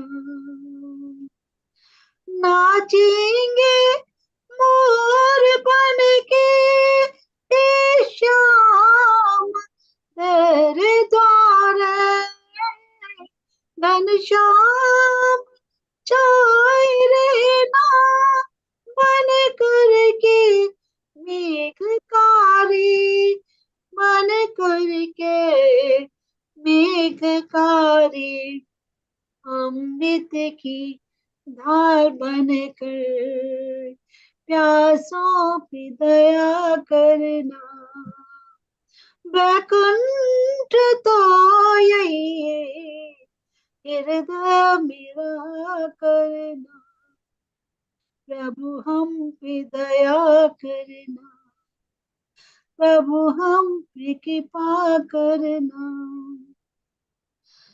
नाचेंगे मोर बन के हे नाथ तेरे द्वारे नाचेंगे मोर बन के, हे नाथ तेरे द्वारे घनश्याम छाए रहना बन करके मेघकारी, बन करके मेघकारी। प्रभु हम पे कृपा करना, प्रभु हम पे दया करना। तेरे वियोग में हम दिन रात है उदासी, अपनी शरण में ले लो हे नाथ ब्रिज के वासी, हे नाथ ब्रिज के वासी। तुम सो हम शब्द बनकर प्राणों में रमा करना, बैकुंठ तो यही है हृदय में रमा करना। प्रभु हम पे कृपा करना, प्रभु हम पे दया करना। गूंजेंगे राग बनकर वीणा की तार बन के, प्रगटोगे नाथ मेरे हृदय में प्यार बन के, हृदय में प्यार बन के। हर रागनी की धुन पर स्वर बन कर उठा करना, बैकुंठ तो यही है हृदय में रहा करना। प्रभु हम पे कृपा करना, प्रभु हम पे दया करना, प्रभु हम पे कृपा करना, प्रभु हम पे दया करना। Thank you. Thank you. Thank you. प्रभु हम पे कृपा करना, हम पे दया करना, God bless और us. वैकुंठ Yes. यही है एग्जैक्टली। एंड गुरु के द्वार से that's what we come to know, that Yeah. the importance of Guru is who tells Yes. us Yes. that where the heaven is and where we ought to be. Thank Yeah. you so much, Vinayji. Thank you so Please much. stay around. Thanks. And it's time to welcome our next guest, Dr. Himanshu Singla Ji. Global Namaste. A very warm welcome. You're the founder of Brain Aroma and yourself a preacher. And what's your message for Guru Purnima for our viewers? Over to you. Thank you. A global namaste to everyone. I'm audible, Amrita? Yes, Yeah, very Amrita. well. So first of all, I just want to make a small correction. I'm not a doctor. So I'm just a certified healer who is Everybody is a doctor. Well, they if are you're a their healer. own doctors. Okay. Thank you. Please go ahead. You know, the last time when I joined the session, I was the first person to start the session, you know, and today I think I might be the last one to finish it off. But I will tell you one thing that to do the No, start you is aren't much the more. last one. There Okay. are many more after this. So, but listening after listening so many people, I mean, so many gurus, you know, in themselves, their views, their how they are, you know, passing the message is actually a wonderful thing, you know. I mean, I don't know. I mean, there is so much to learn. So, thank you so much for inviting me for this particular session. I was following this thing particularly on the YouTube because I was not in my at my place at that time. So I was just following all the session on the YouTube. So it's a fantastic session was going on. I mean, thank you so much, everyone, for sharing. So let me just quickly, for what I am here to just pass on a small message. So yes, I from the very starting, everybody is listening that Sanskrit prayer. You know that many of in India we have grown up hearing this thing: Guru Brahma, Guru Vishnu, Guru Devo Maheshwara, Guru Sakshat Parabrahma, Tamsai Shri Gurue Nama. This beautiful verse, you know, remind us that the guru is much more than a teacher. A guru is someone who removes darkness, not only from our minds, but even from our hearts. It is a celebration of everyone who has helped us becoming a better human being. So I just want to ask who are listening this particular thing, or those who are present, who is your guru? So some of you may immediately think of a spiritual guru. Some may think of your school teacher. Some may think of your parents. Some may even remember a mentor. And perhaps someone is remembering a person who simply believes in you when nobody else did. So today I would like to invite you to think of a guru, not just as someone who teaches, but as someone who transforms. And for on that particular note, so my topic is just to give a brief about what I believe in, from information to transformation. Now that I think that is the role of guru in today's world. We live in a very fascinating time. If I have a question, Google has all answers. If I want to learn a skill, YouTube has thousands of videos for that. And if I need information, artificial intelligence can explain almost everything. Yet, we see increasing loneliness, more anxiety, more confusions, more emotional struggles. So perhaps, the information is no longer our biggest challenge now. A transformation is. A guru does not simply answer one question. The guru changes the way we see ourselves. And that is the difference. Now, let me just share a very small and quick story from my work, which I do. So I once met a young entrepreneur, in one of my program, a super bright, supportive family. I mean, it's just like he had everything in his life, what he requires. Everything looked perfect from the outside.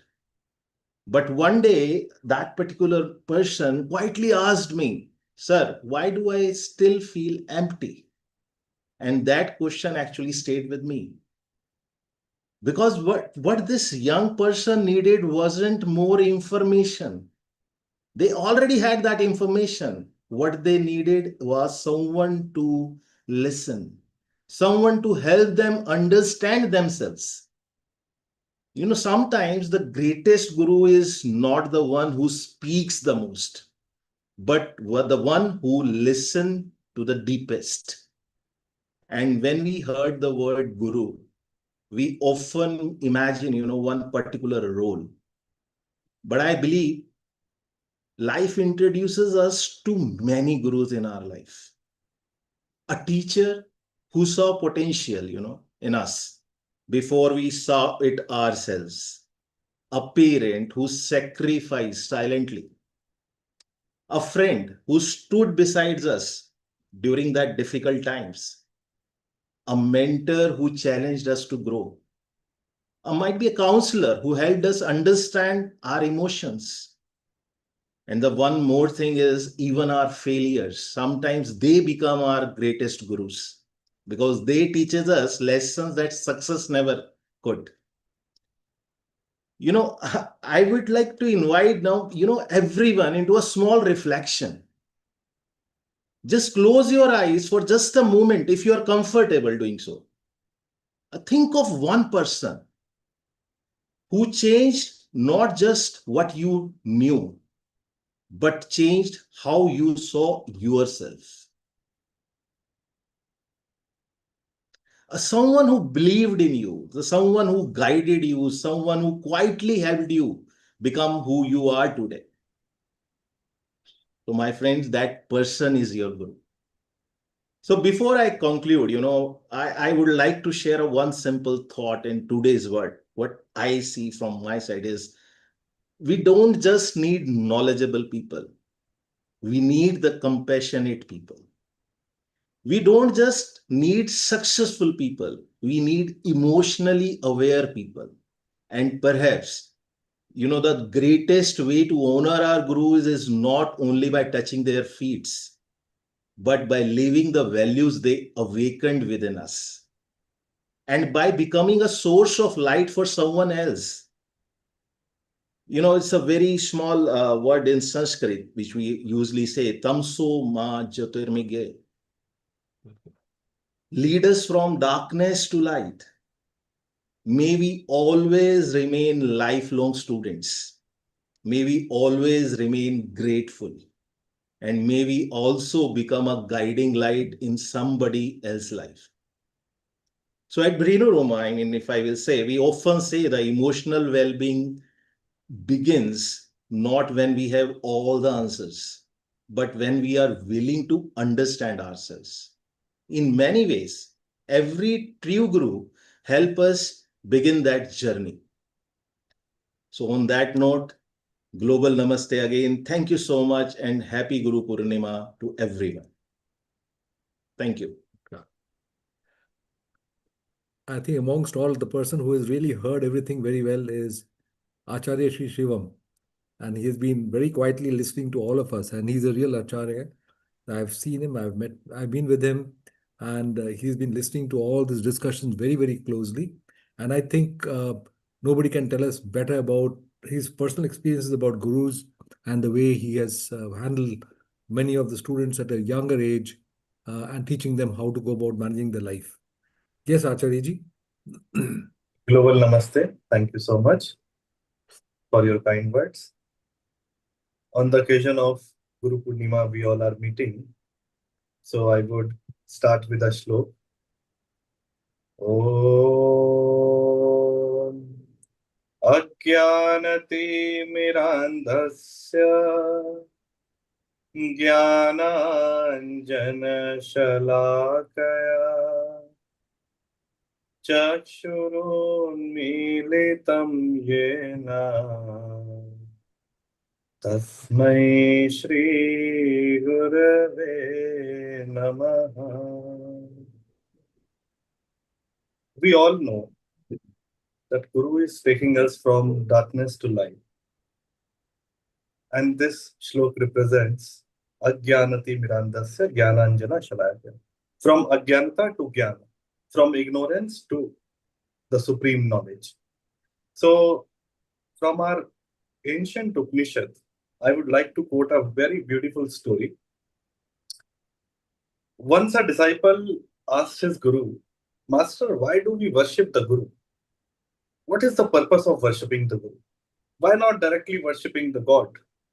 So the Guru smiled, and it was a full moon night. And this is the month of Ashad. In the month of Ashad, the full moon is Guru Purnima.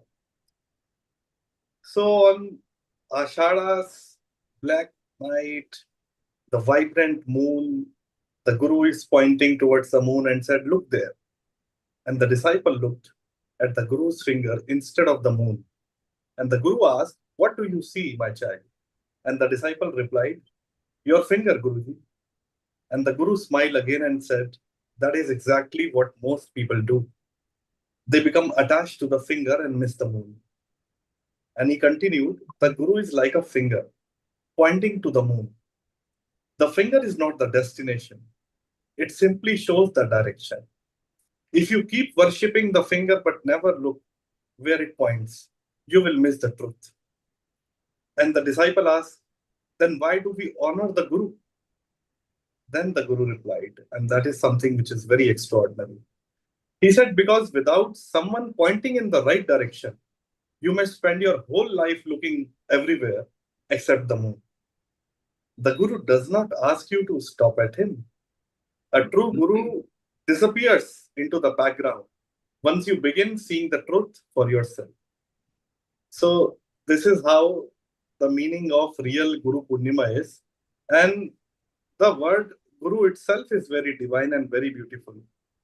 Because the greatest darkness is not outside. It is the darkness of confusion. It is the darkness of fear. It is the darkness of, I've got a message that I am not visible on the screen. Let me. You're sorry, just Yes, now it's fine. yeah, Right? that's fine. That's fine. Yes, yes. So, because the greatest darkness is not outside us, it is the darkness of confusion, fear, ego, and forgetting who we truly are. And have you ever wondered why Guru Purnima is celebrated during the month of Ashad, as I mentioned? So, Ashad marks the beginning of monsoon season in India. And the sky is often covered with dark clouds. The roads become unclear, the horizon disappears. And the moon does not argue with the darkness. That's the beauty of the moon. It does not complain about the clouds. It simply shines. And the moon doesn't remove every cloud from the sky, but it offers enough light for us to continue our journey. And that is exactly what the purpose of Guru is. And that is the perfect symbol of Guru. And a Guru may not remove every difficulty from your life, though we expect that may we have a Guru in our life and remove all the obstacles. Guru may not stop every storm, but a Guru gives you enough awareness, enough wisdom, enough inner light that even the darkest moments you never lose your way. Guru is like a torch, and the Guru is like the full moon of Ashad. Very calm, silent, steady, not trying to become the sun, simply reminding us that even one gentle light can transform an entire night. So today we live in a world overflowing with information, but information is not transformation. And Guru is the only one who can help you to transform, not to inform.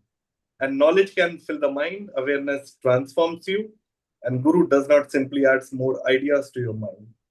Guru helps you become free from the mind. So Guru Purnima is also a celebration of gratitude. So instead of asking, why is this happening to me in my life? Why there is so much chaos? What is life trying to teach me? Instead of asking, how do I control everything? We must ask, who is the I that wants control? Instead of asking, how do I become more successful, more money, more power? We must ask, how do I become free from everything? Guru Purnima is definitely a celebration of gratitude because this is the work of a Guru to replace the question. And every teacher, every parent, every friend, every challenge, every failure, and every difficult person has in some way been a Guru.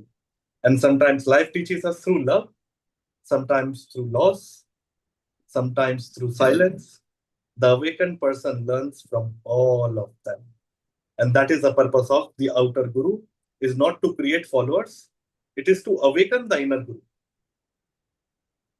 The wisdom, the silence, and that awareness which is already there, existing within each one of us.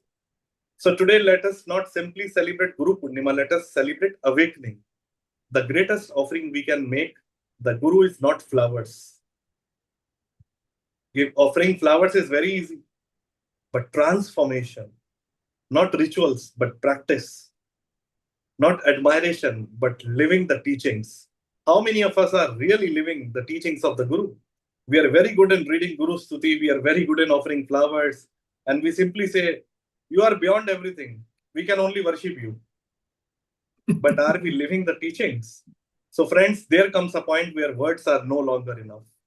The deepest gratitude cannot always be spoken, it has to be sung. So this evening, rather than speaking about the Guru, let us speak to the Guru. Let every note become our gratitude. Let every breath become our prayer.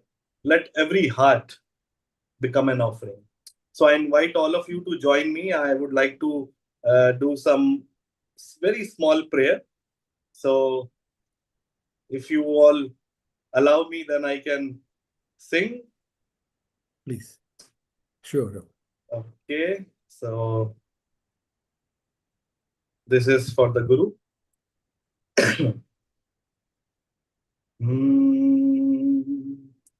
तुम्हारे दर्शन की बेला, तुम्हारे दर्शन की बेला, ये मौसम रास रचाने का, तुम्हारे दर्शन की बेला, ये मौसम रास रचाने का, लिए उल्लास की सांसें, समय मस्ती में जीने का। लिए उल्लास की सांसें, समय मस्ती में जीने का। तुम्हारे दर्शन की वेला, तुम्हारी आंखों की ज्योति, जगा गई ज्योति अंतस में। तुम्हारी अमृत सी वाणी, डुबा गई हमको अनहद में। तुम्हारी आंखों की ज्योति, जगा गई ज्योति अंतस में। तुम्हारी अमृत सी वाणी, डुबा गई हमको अनहद में। तुम्हारी आंखों की ज्योति, जगा गई ज्योत अंतस में। तुम्हारी आंखों की ज्योति, जगा गई ज्योत अंतस में। तुम्हारी अमृत सी वाणी, डुबा गई हमको अनहद में। तुम्हारी अमृत सी वाणी, डुबा गई हमको अनहद में। तुम्हारे सतरंगी चोले अरूप की झलक दिखाते हैं। तुम्हारे सतरंगी चोले अरूप की झलक दिखाते हैं। इशारे हाथों के प्यारे, हरि का चांद दिखाते हैं। इशारे हाथों के प्यारे, हरि का चांद दिखाते हैं। तुम्हारे दर्शन की बेला, ये मौसम रास रचाने का। तुम्हारे दर्शन की बेला, ये मौसम रास रचाने का। ॐ ब्रह्मानन्दं परमसुखदं केवलं ज्ञानमूर्तिं, द्वन्द्वातीतं गगनसदृशं तत्त्वमस्यादिलक्ष्यम्, एकं नित्यं विमलमचलं सर्वधी साक्षीभूतं, भावातीतं त्रिगुणरहितं सद्गुरुं तं नमामि। सद्गुरुं तं नमामि। सद्गुरुं तं Namami. Thank you so much. I pray to the divinity. Thank you. That is wonderful, Acharya.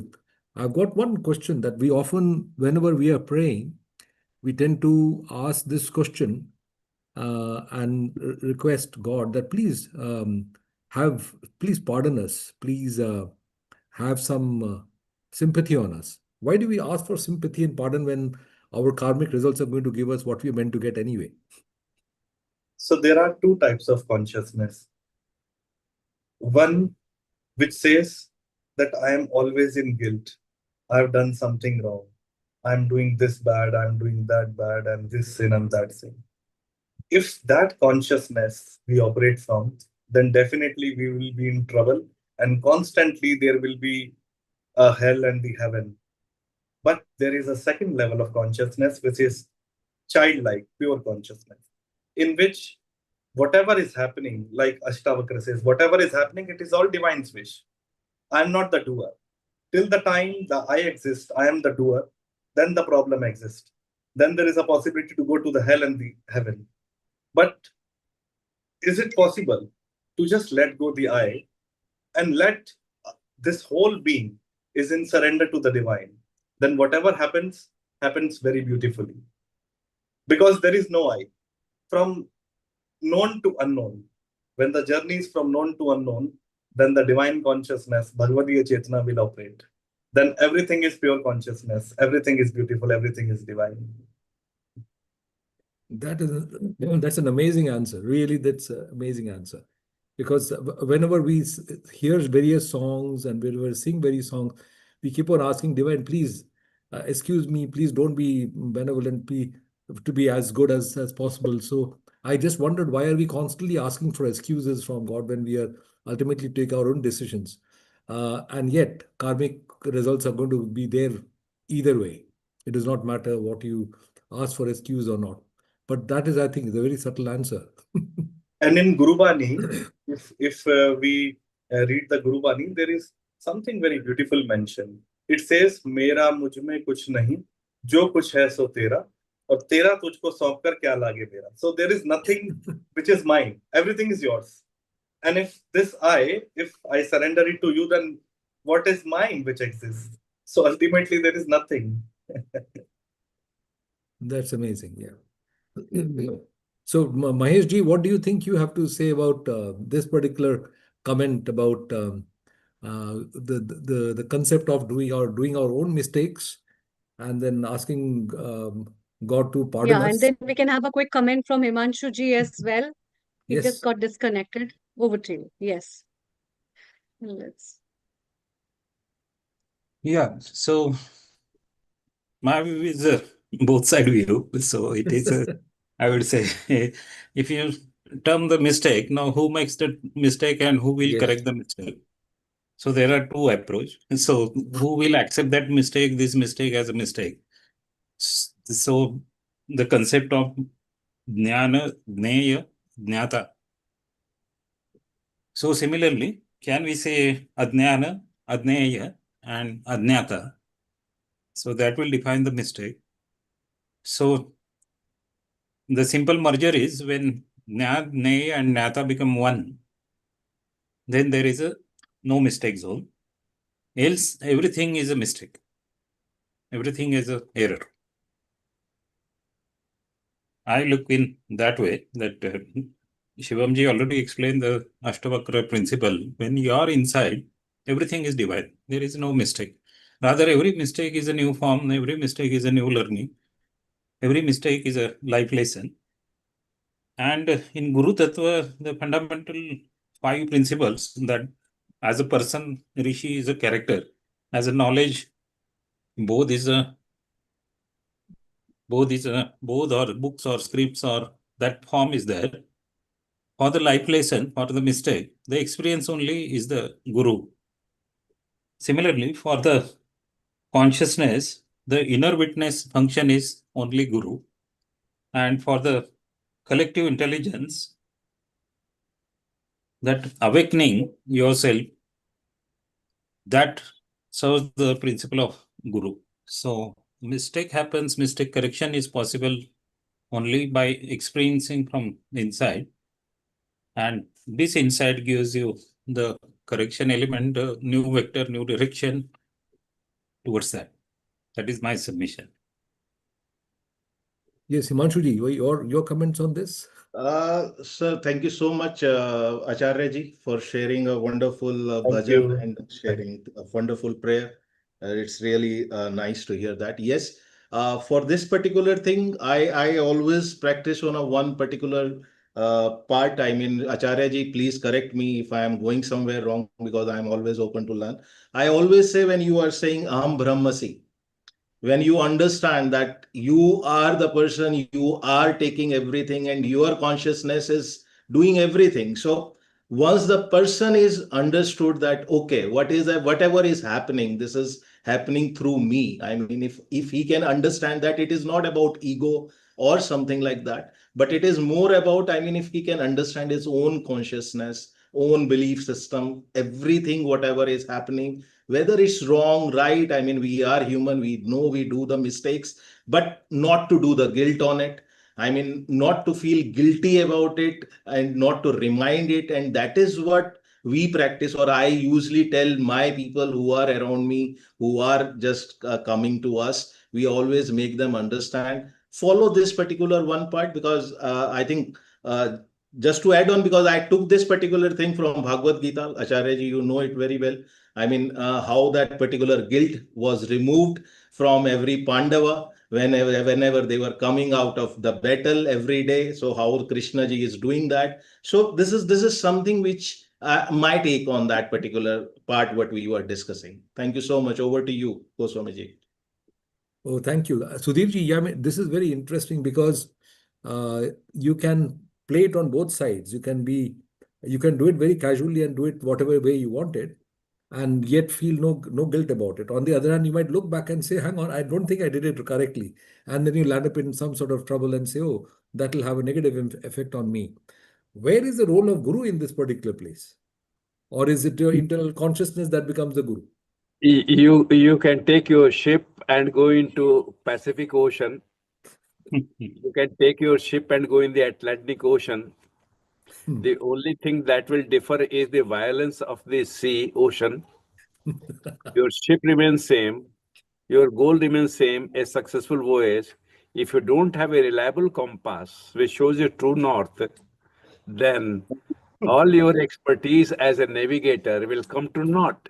You will deviate. So that is the role of Guru, in my simple understanding. Be that compass every moment of a journey. Perfect, perfect. Fantastic. Yes, absolutely, That's sir. I just wonderful. want to add, Swamiji, basic because just I mean, this is something very common thing which we usually people ask us also, and maybe definitely we can get the better answers from here. Thank you so much, Sharanji, for sharing that. Yes, I mean, I think the role of Guru comes there only. Jaisa ki Acharya ji, I mean, what the Acharya ji told that okay, you don't have to see the finger, I mean, you have to go to up to that level. So the guru is going to guide them at that particular. What do you mean by that particular sentence of Am Brahmasi? That's why I said it is not related to ego because people go through that. Ki when I am everything, I am big, I am successful, I have so much of thing. So that's where I think the guru role comes here to give that just particular showing that particular path that what it means, what type of a consciousness we are talking about. So this is just I want to add. Thank you so much, Ranji, for wonderful share of that. Himanshuji, here the important point is not looking at the needles of the compass. It is looking at the dial. Where is it pointing? Absolutely. So the guru itself is just an individual, like you and I can make errors. But if we have correctly labeled the dial, then it is pointing to the magnetic north. The moment we understand, we have become the eligible Shishya for that enlightened Guru. Otherwise, Gurus will be there and they will be perishing because Shishyas don't rise to their level of greatness. So we owe to ourselves. That is what the gratitude to teachers is. Raise ourselves to read the compass correctly, to read the finger where it is pointing correctly. Otherwise, the Guru's greatness will come to naught. Yes. Absolutely right. Agree. I think that is a very, very good explanation about whatever you've given. But what is interesting is that all the time when I read up any other book, particularly when it comes to the Vedas, and they all go towards the spiritual power component of it, as to recognize who you are. You find out about your own self, and the majority of time they talk about gurus as a person who indicates your presence. What are you? And where are you coming from? What is your connection with the consciousness? And that is where they tend to usually guide you to. And that has got a very interesting relevance because once you know what you are, then you certainly realize that your interest is not something very minor. Your interest is to do the seva, to be getting more and more conscious about what it is and what can I do for the public, what can I do for everybody else. And you lose your ego, you lose your own self, and you just get on with all the work. I think that is where the concept of consciousness and guru comes in our conventional literature to understand your own self. Anukulji, one thing I want to share. So in the context of Brahmasmi, when we are discussing about, so there are two types of satyas. Yeah. One is Vyavaharik Satya, and the second is Paramarthik Satya. So in Vyavaharik Satya, the Upanishad says But from the standpoint of everyday life, Vyavaharik Satya, as long as there is identification with the body, the mind, and the ego, Man, Buddhi, Ahankara, Chitta, actions have consequences. And that is where Pap and Punya operate. But the second one is Paramarthik Satya. In Paramarthik Satya, from the standpoint of the absolute Paramarthik Satya, there is neither sin nor virtue. Brahman is beyond both. Aham Brahmasmi points to that ultimate truth. When Krishna is standing in the battlefield and says, Sarva Dharman Parityajya Mamekam Sharanam Mama, so he is saying from which state of consciousness? So the mistake is not saying Aham Brahmasmi. The mistake is when the ego says, I am the Brahman, and therefore nothing I do matters. So that is the whole misconception. So it is like, imagine an actor on stage. So once upon a time, I used to do theater. So that's why I'm giving this example. So imagine an actor on the stage. In reality, he's not the character. So when I used to play the character, I am that character. But while the play is on, the character experiences joy, sorrow, romance, success, failure. Similarly, your true nature is Brahman. Yet until that realization is living and effortless, not merely intellectual. So you continue to experience the law of karma. The realized sage, the awakened one, the enlightened one, doesn't become immortal after realizing Brahman. On the contrary, compassion, love, and wisdom flow naturally because the sense of separation is dissolved. Vasudhaiv Kutumbakam, everything is one, the oneness. And that is what Advaita Vedanta classic distinction says. Paramarthika, the absolute reality, and Vyavaharika, the empirical reality. And इसी distinction को समझने के लिए there is a whole contradiction. And when prakarteya kriyamanani gunahe karmanani sarvasa ahankara vimudhatam kartaham imanyate. So all actions are performed by the gunas of nature, but the deluded ego thinks I am the doer. ये मैंने किया, ये building मैंने बनाई, ये गाड़ी मेरी है, वो सब मेरा है, ये मेरा है. So this means your true self is never bound by karma. It is the ego, the false identification with body and the mind. That becomes the doer and experiences the result as Papa and Punya. So that is the whole concept. The knower of the truth understands. I do nothing at all. Even while seeing, hearing, walking, speaking, eating, or sleeping, notice what Krishna is saying. The knower of truth, not someone who has merely read the words Aham Brahmasmi. And that's why in the chapter 18, verse 66, when Krishna says to Arjuna, Sarva Dharman Parityajya Mamekam Sharanam, is abandon all limited identities and take refuge in me alone. That is what I want to say. So now, Dr. Anukul ji, you have set the stage for Shastrarth to begin, and we'll meet again in the next Guru Purnima and share our growth, how the Shastrarth has progressed for the 365 days. Beautiful. Thank you for making it so meaningful and I think exciting for every one of us. And Very thank you good. so much, Sudhir Sharanji. It's wonderful to connect with you. Thank you so much. It's beautiful to connect with you. Thank you so much, Iman. Thank you so much. Thank you so much, Acharya. Thank you so much, Sharanji. Thank you so much, Goswami. Sudhirji, I have one question for you. Ji. Or Sudhirji. So, Ji. as you are very near to Maharishi Mahesh Yogi, you use some transcendence. So, I just looking out the confusion statement between what is the transcendence, what is the transcendental, and what is the state of trance. Can you explain me? Because this is well explained by Maharishi Yogi. Maharshi was beyond definitions. Yes. And you know it. The thing which you are saying, the trans and transcending and transcendental, yeah. He got it very early in his life, just out of the student, and built a whole system of meditation around that. So he was the founder, pioneer of transcendental meditation. Before that, rishis had given it meditation, but Maharshi raised it to altogether new level. And you know how it is. You know, the great names of 70s were all his disciples. So Maharshi used to say, you know, you don't learn by just sitting with the teacher. You sit with yourself and then meditate over the answers teacher has given, because many a time a good teacher will not give the direct answer. He will give the answer in the form of a question. So the question you are asking, you are yourself rising to the level of Maharshi by making all of us, contemplate about it. So Maharshi placed a huge value on contemplation as Shishya Dharma.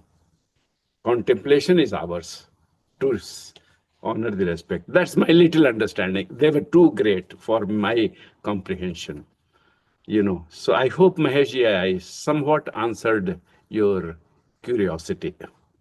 Yes, yes. Thank you. Thank you very much. Wonderful human beings. It's time to move to USA with our resident co-host, co-producer, Sharon Rose. Global Namaste and a very warm welcome to you, Sharon. Global Namaste, Amrita, and everyone. That was a beautiful, beautiful presentation. That really was. It really touched my heart. Thank you. Yes, it's So, where are you and where have you joined us from? I am home. I just wanted you to see the beauty of where I live, the mountains. Absolutely. This week I'm working. I'm at a time in my life where I am working more than ever because my film is, we're preparing to release it into the world. And so it's like, Yeah. 10 hours a day. And I was recording with this wonderful musician, Bing Chen, the other day, and I was sitting in my studio, and I have the ability to keep the door open and look out at the mountains and the clouds as I'm hearing this beautiful music of the erhu, this gorgeous Chinese instrument, which I have her play in Indian style, bending notes. But I'm there, and I'm like, I just feel so grateful to my Guruji, Sitara Devi, for Yes. everything, the whole world that she brought me. Living with her, it was very different than, just being a student and going to classes. I was so just honored to have actually the US government pay for me to be in India, give me grants, and to live with her and have such a powerful, deep, enriching experience. And so she's in my heart every day, along with my other gurus from different healing traditions, from Tibetan, from Egyptian, and all the traditions. But the root of it all goes back to my Guruji, the music, the dance, the embodiment. It's not just, as a dancer, you all know in India, it's not just doing a few moves, making your feet go as fast as possible. It's really about embodying all of the deities, all of the stories. And in that experience, I just felt so lifted into that transcendent place where I feel the Shakti and the Chi of, Durga or Saraswati or Lakshmi or Shiva just flowing through my body. And even now, anytime I perform, I I remember she said to me, like the first day, she said, we picked up the gunguru, and she said, you know, these are your vehicles, right? This is your instrument. And when, first you call upon all the gurus that ever existed in the Kathak and music realm, and you ask and all the deities, everybody to be present. And you're not just dancing for the person in front of you, you're dancing for the universe, for everyone, yes. So this was as an American, who had been in ballet and modern dance and opera and all of this stuff, to, come and have this amazing opportunity and it was really, when I was there, she kind of put aside the rest of her students and just focused with me. So I'm just so grateful because it was not only was it about all of that, but it was about beauty. I mean, I came from the feminist movement in US, right? And it was like, oh, she's like, oh, no, give away your clothes. That's it. You're not dressing like that. You can dress in a sari. How can you portray a goddess if you are dressed in, pants? And it completely shifted my experience of being a woman as well. And the beauty of the adornments, all of that has had such a powerful effect on my life as I travel through all of these different cultures and look at, the depth and beauty, spiritual beauty in particular, of all these cultures. The foundation comes from the Vedas, comes from her and what she gave to me. So I am grateful to her every day of my life. Wonderful. That's really lovely. And I think with this is a very beautiful end of today's episode. I'm very thankful to all the guests who have contributed and made this episode a very special one.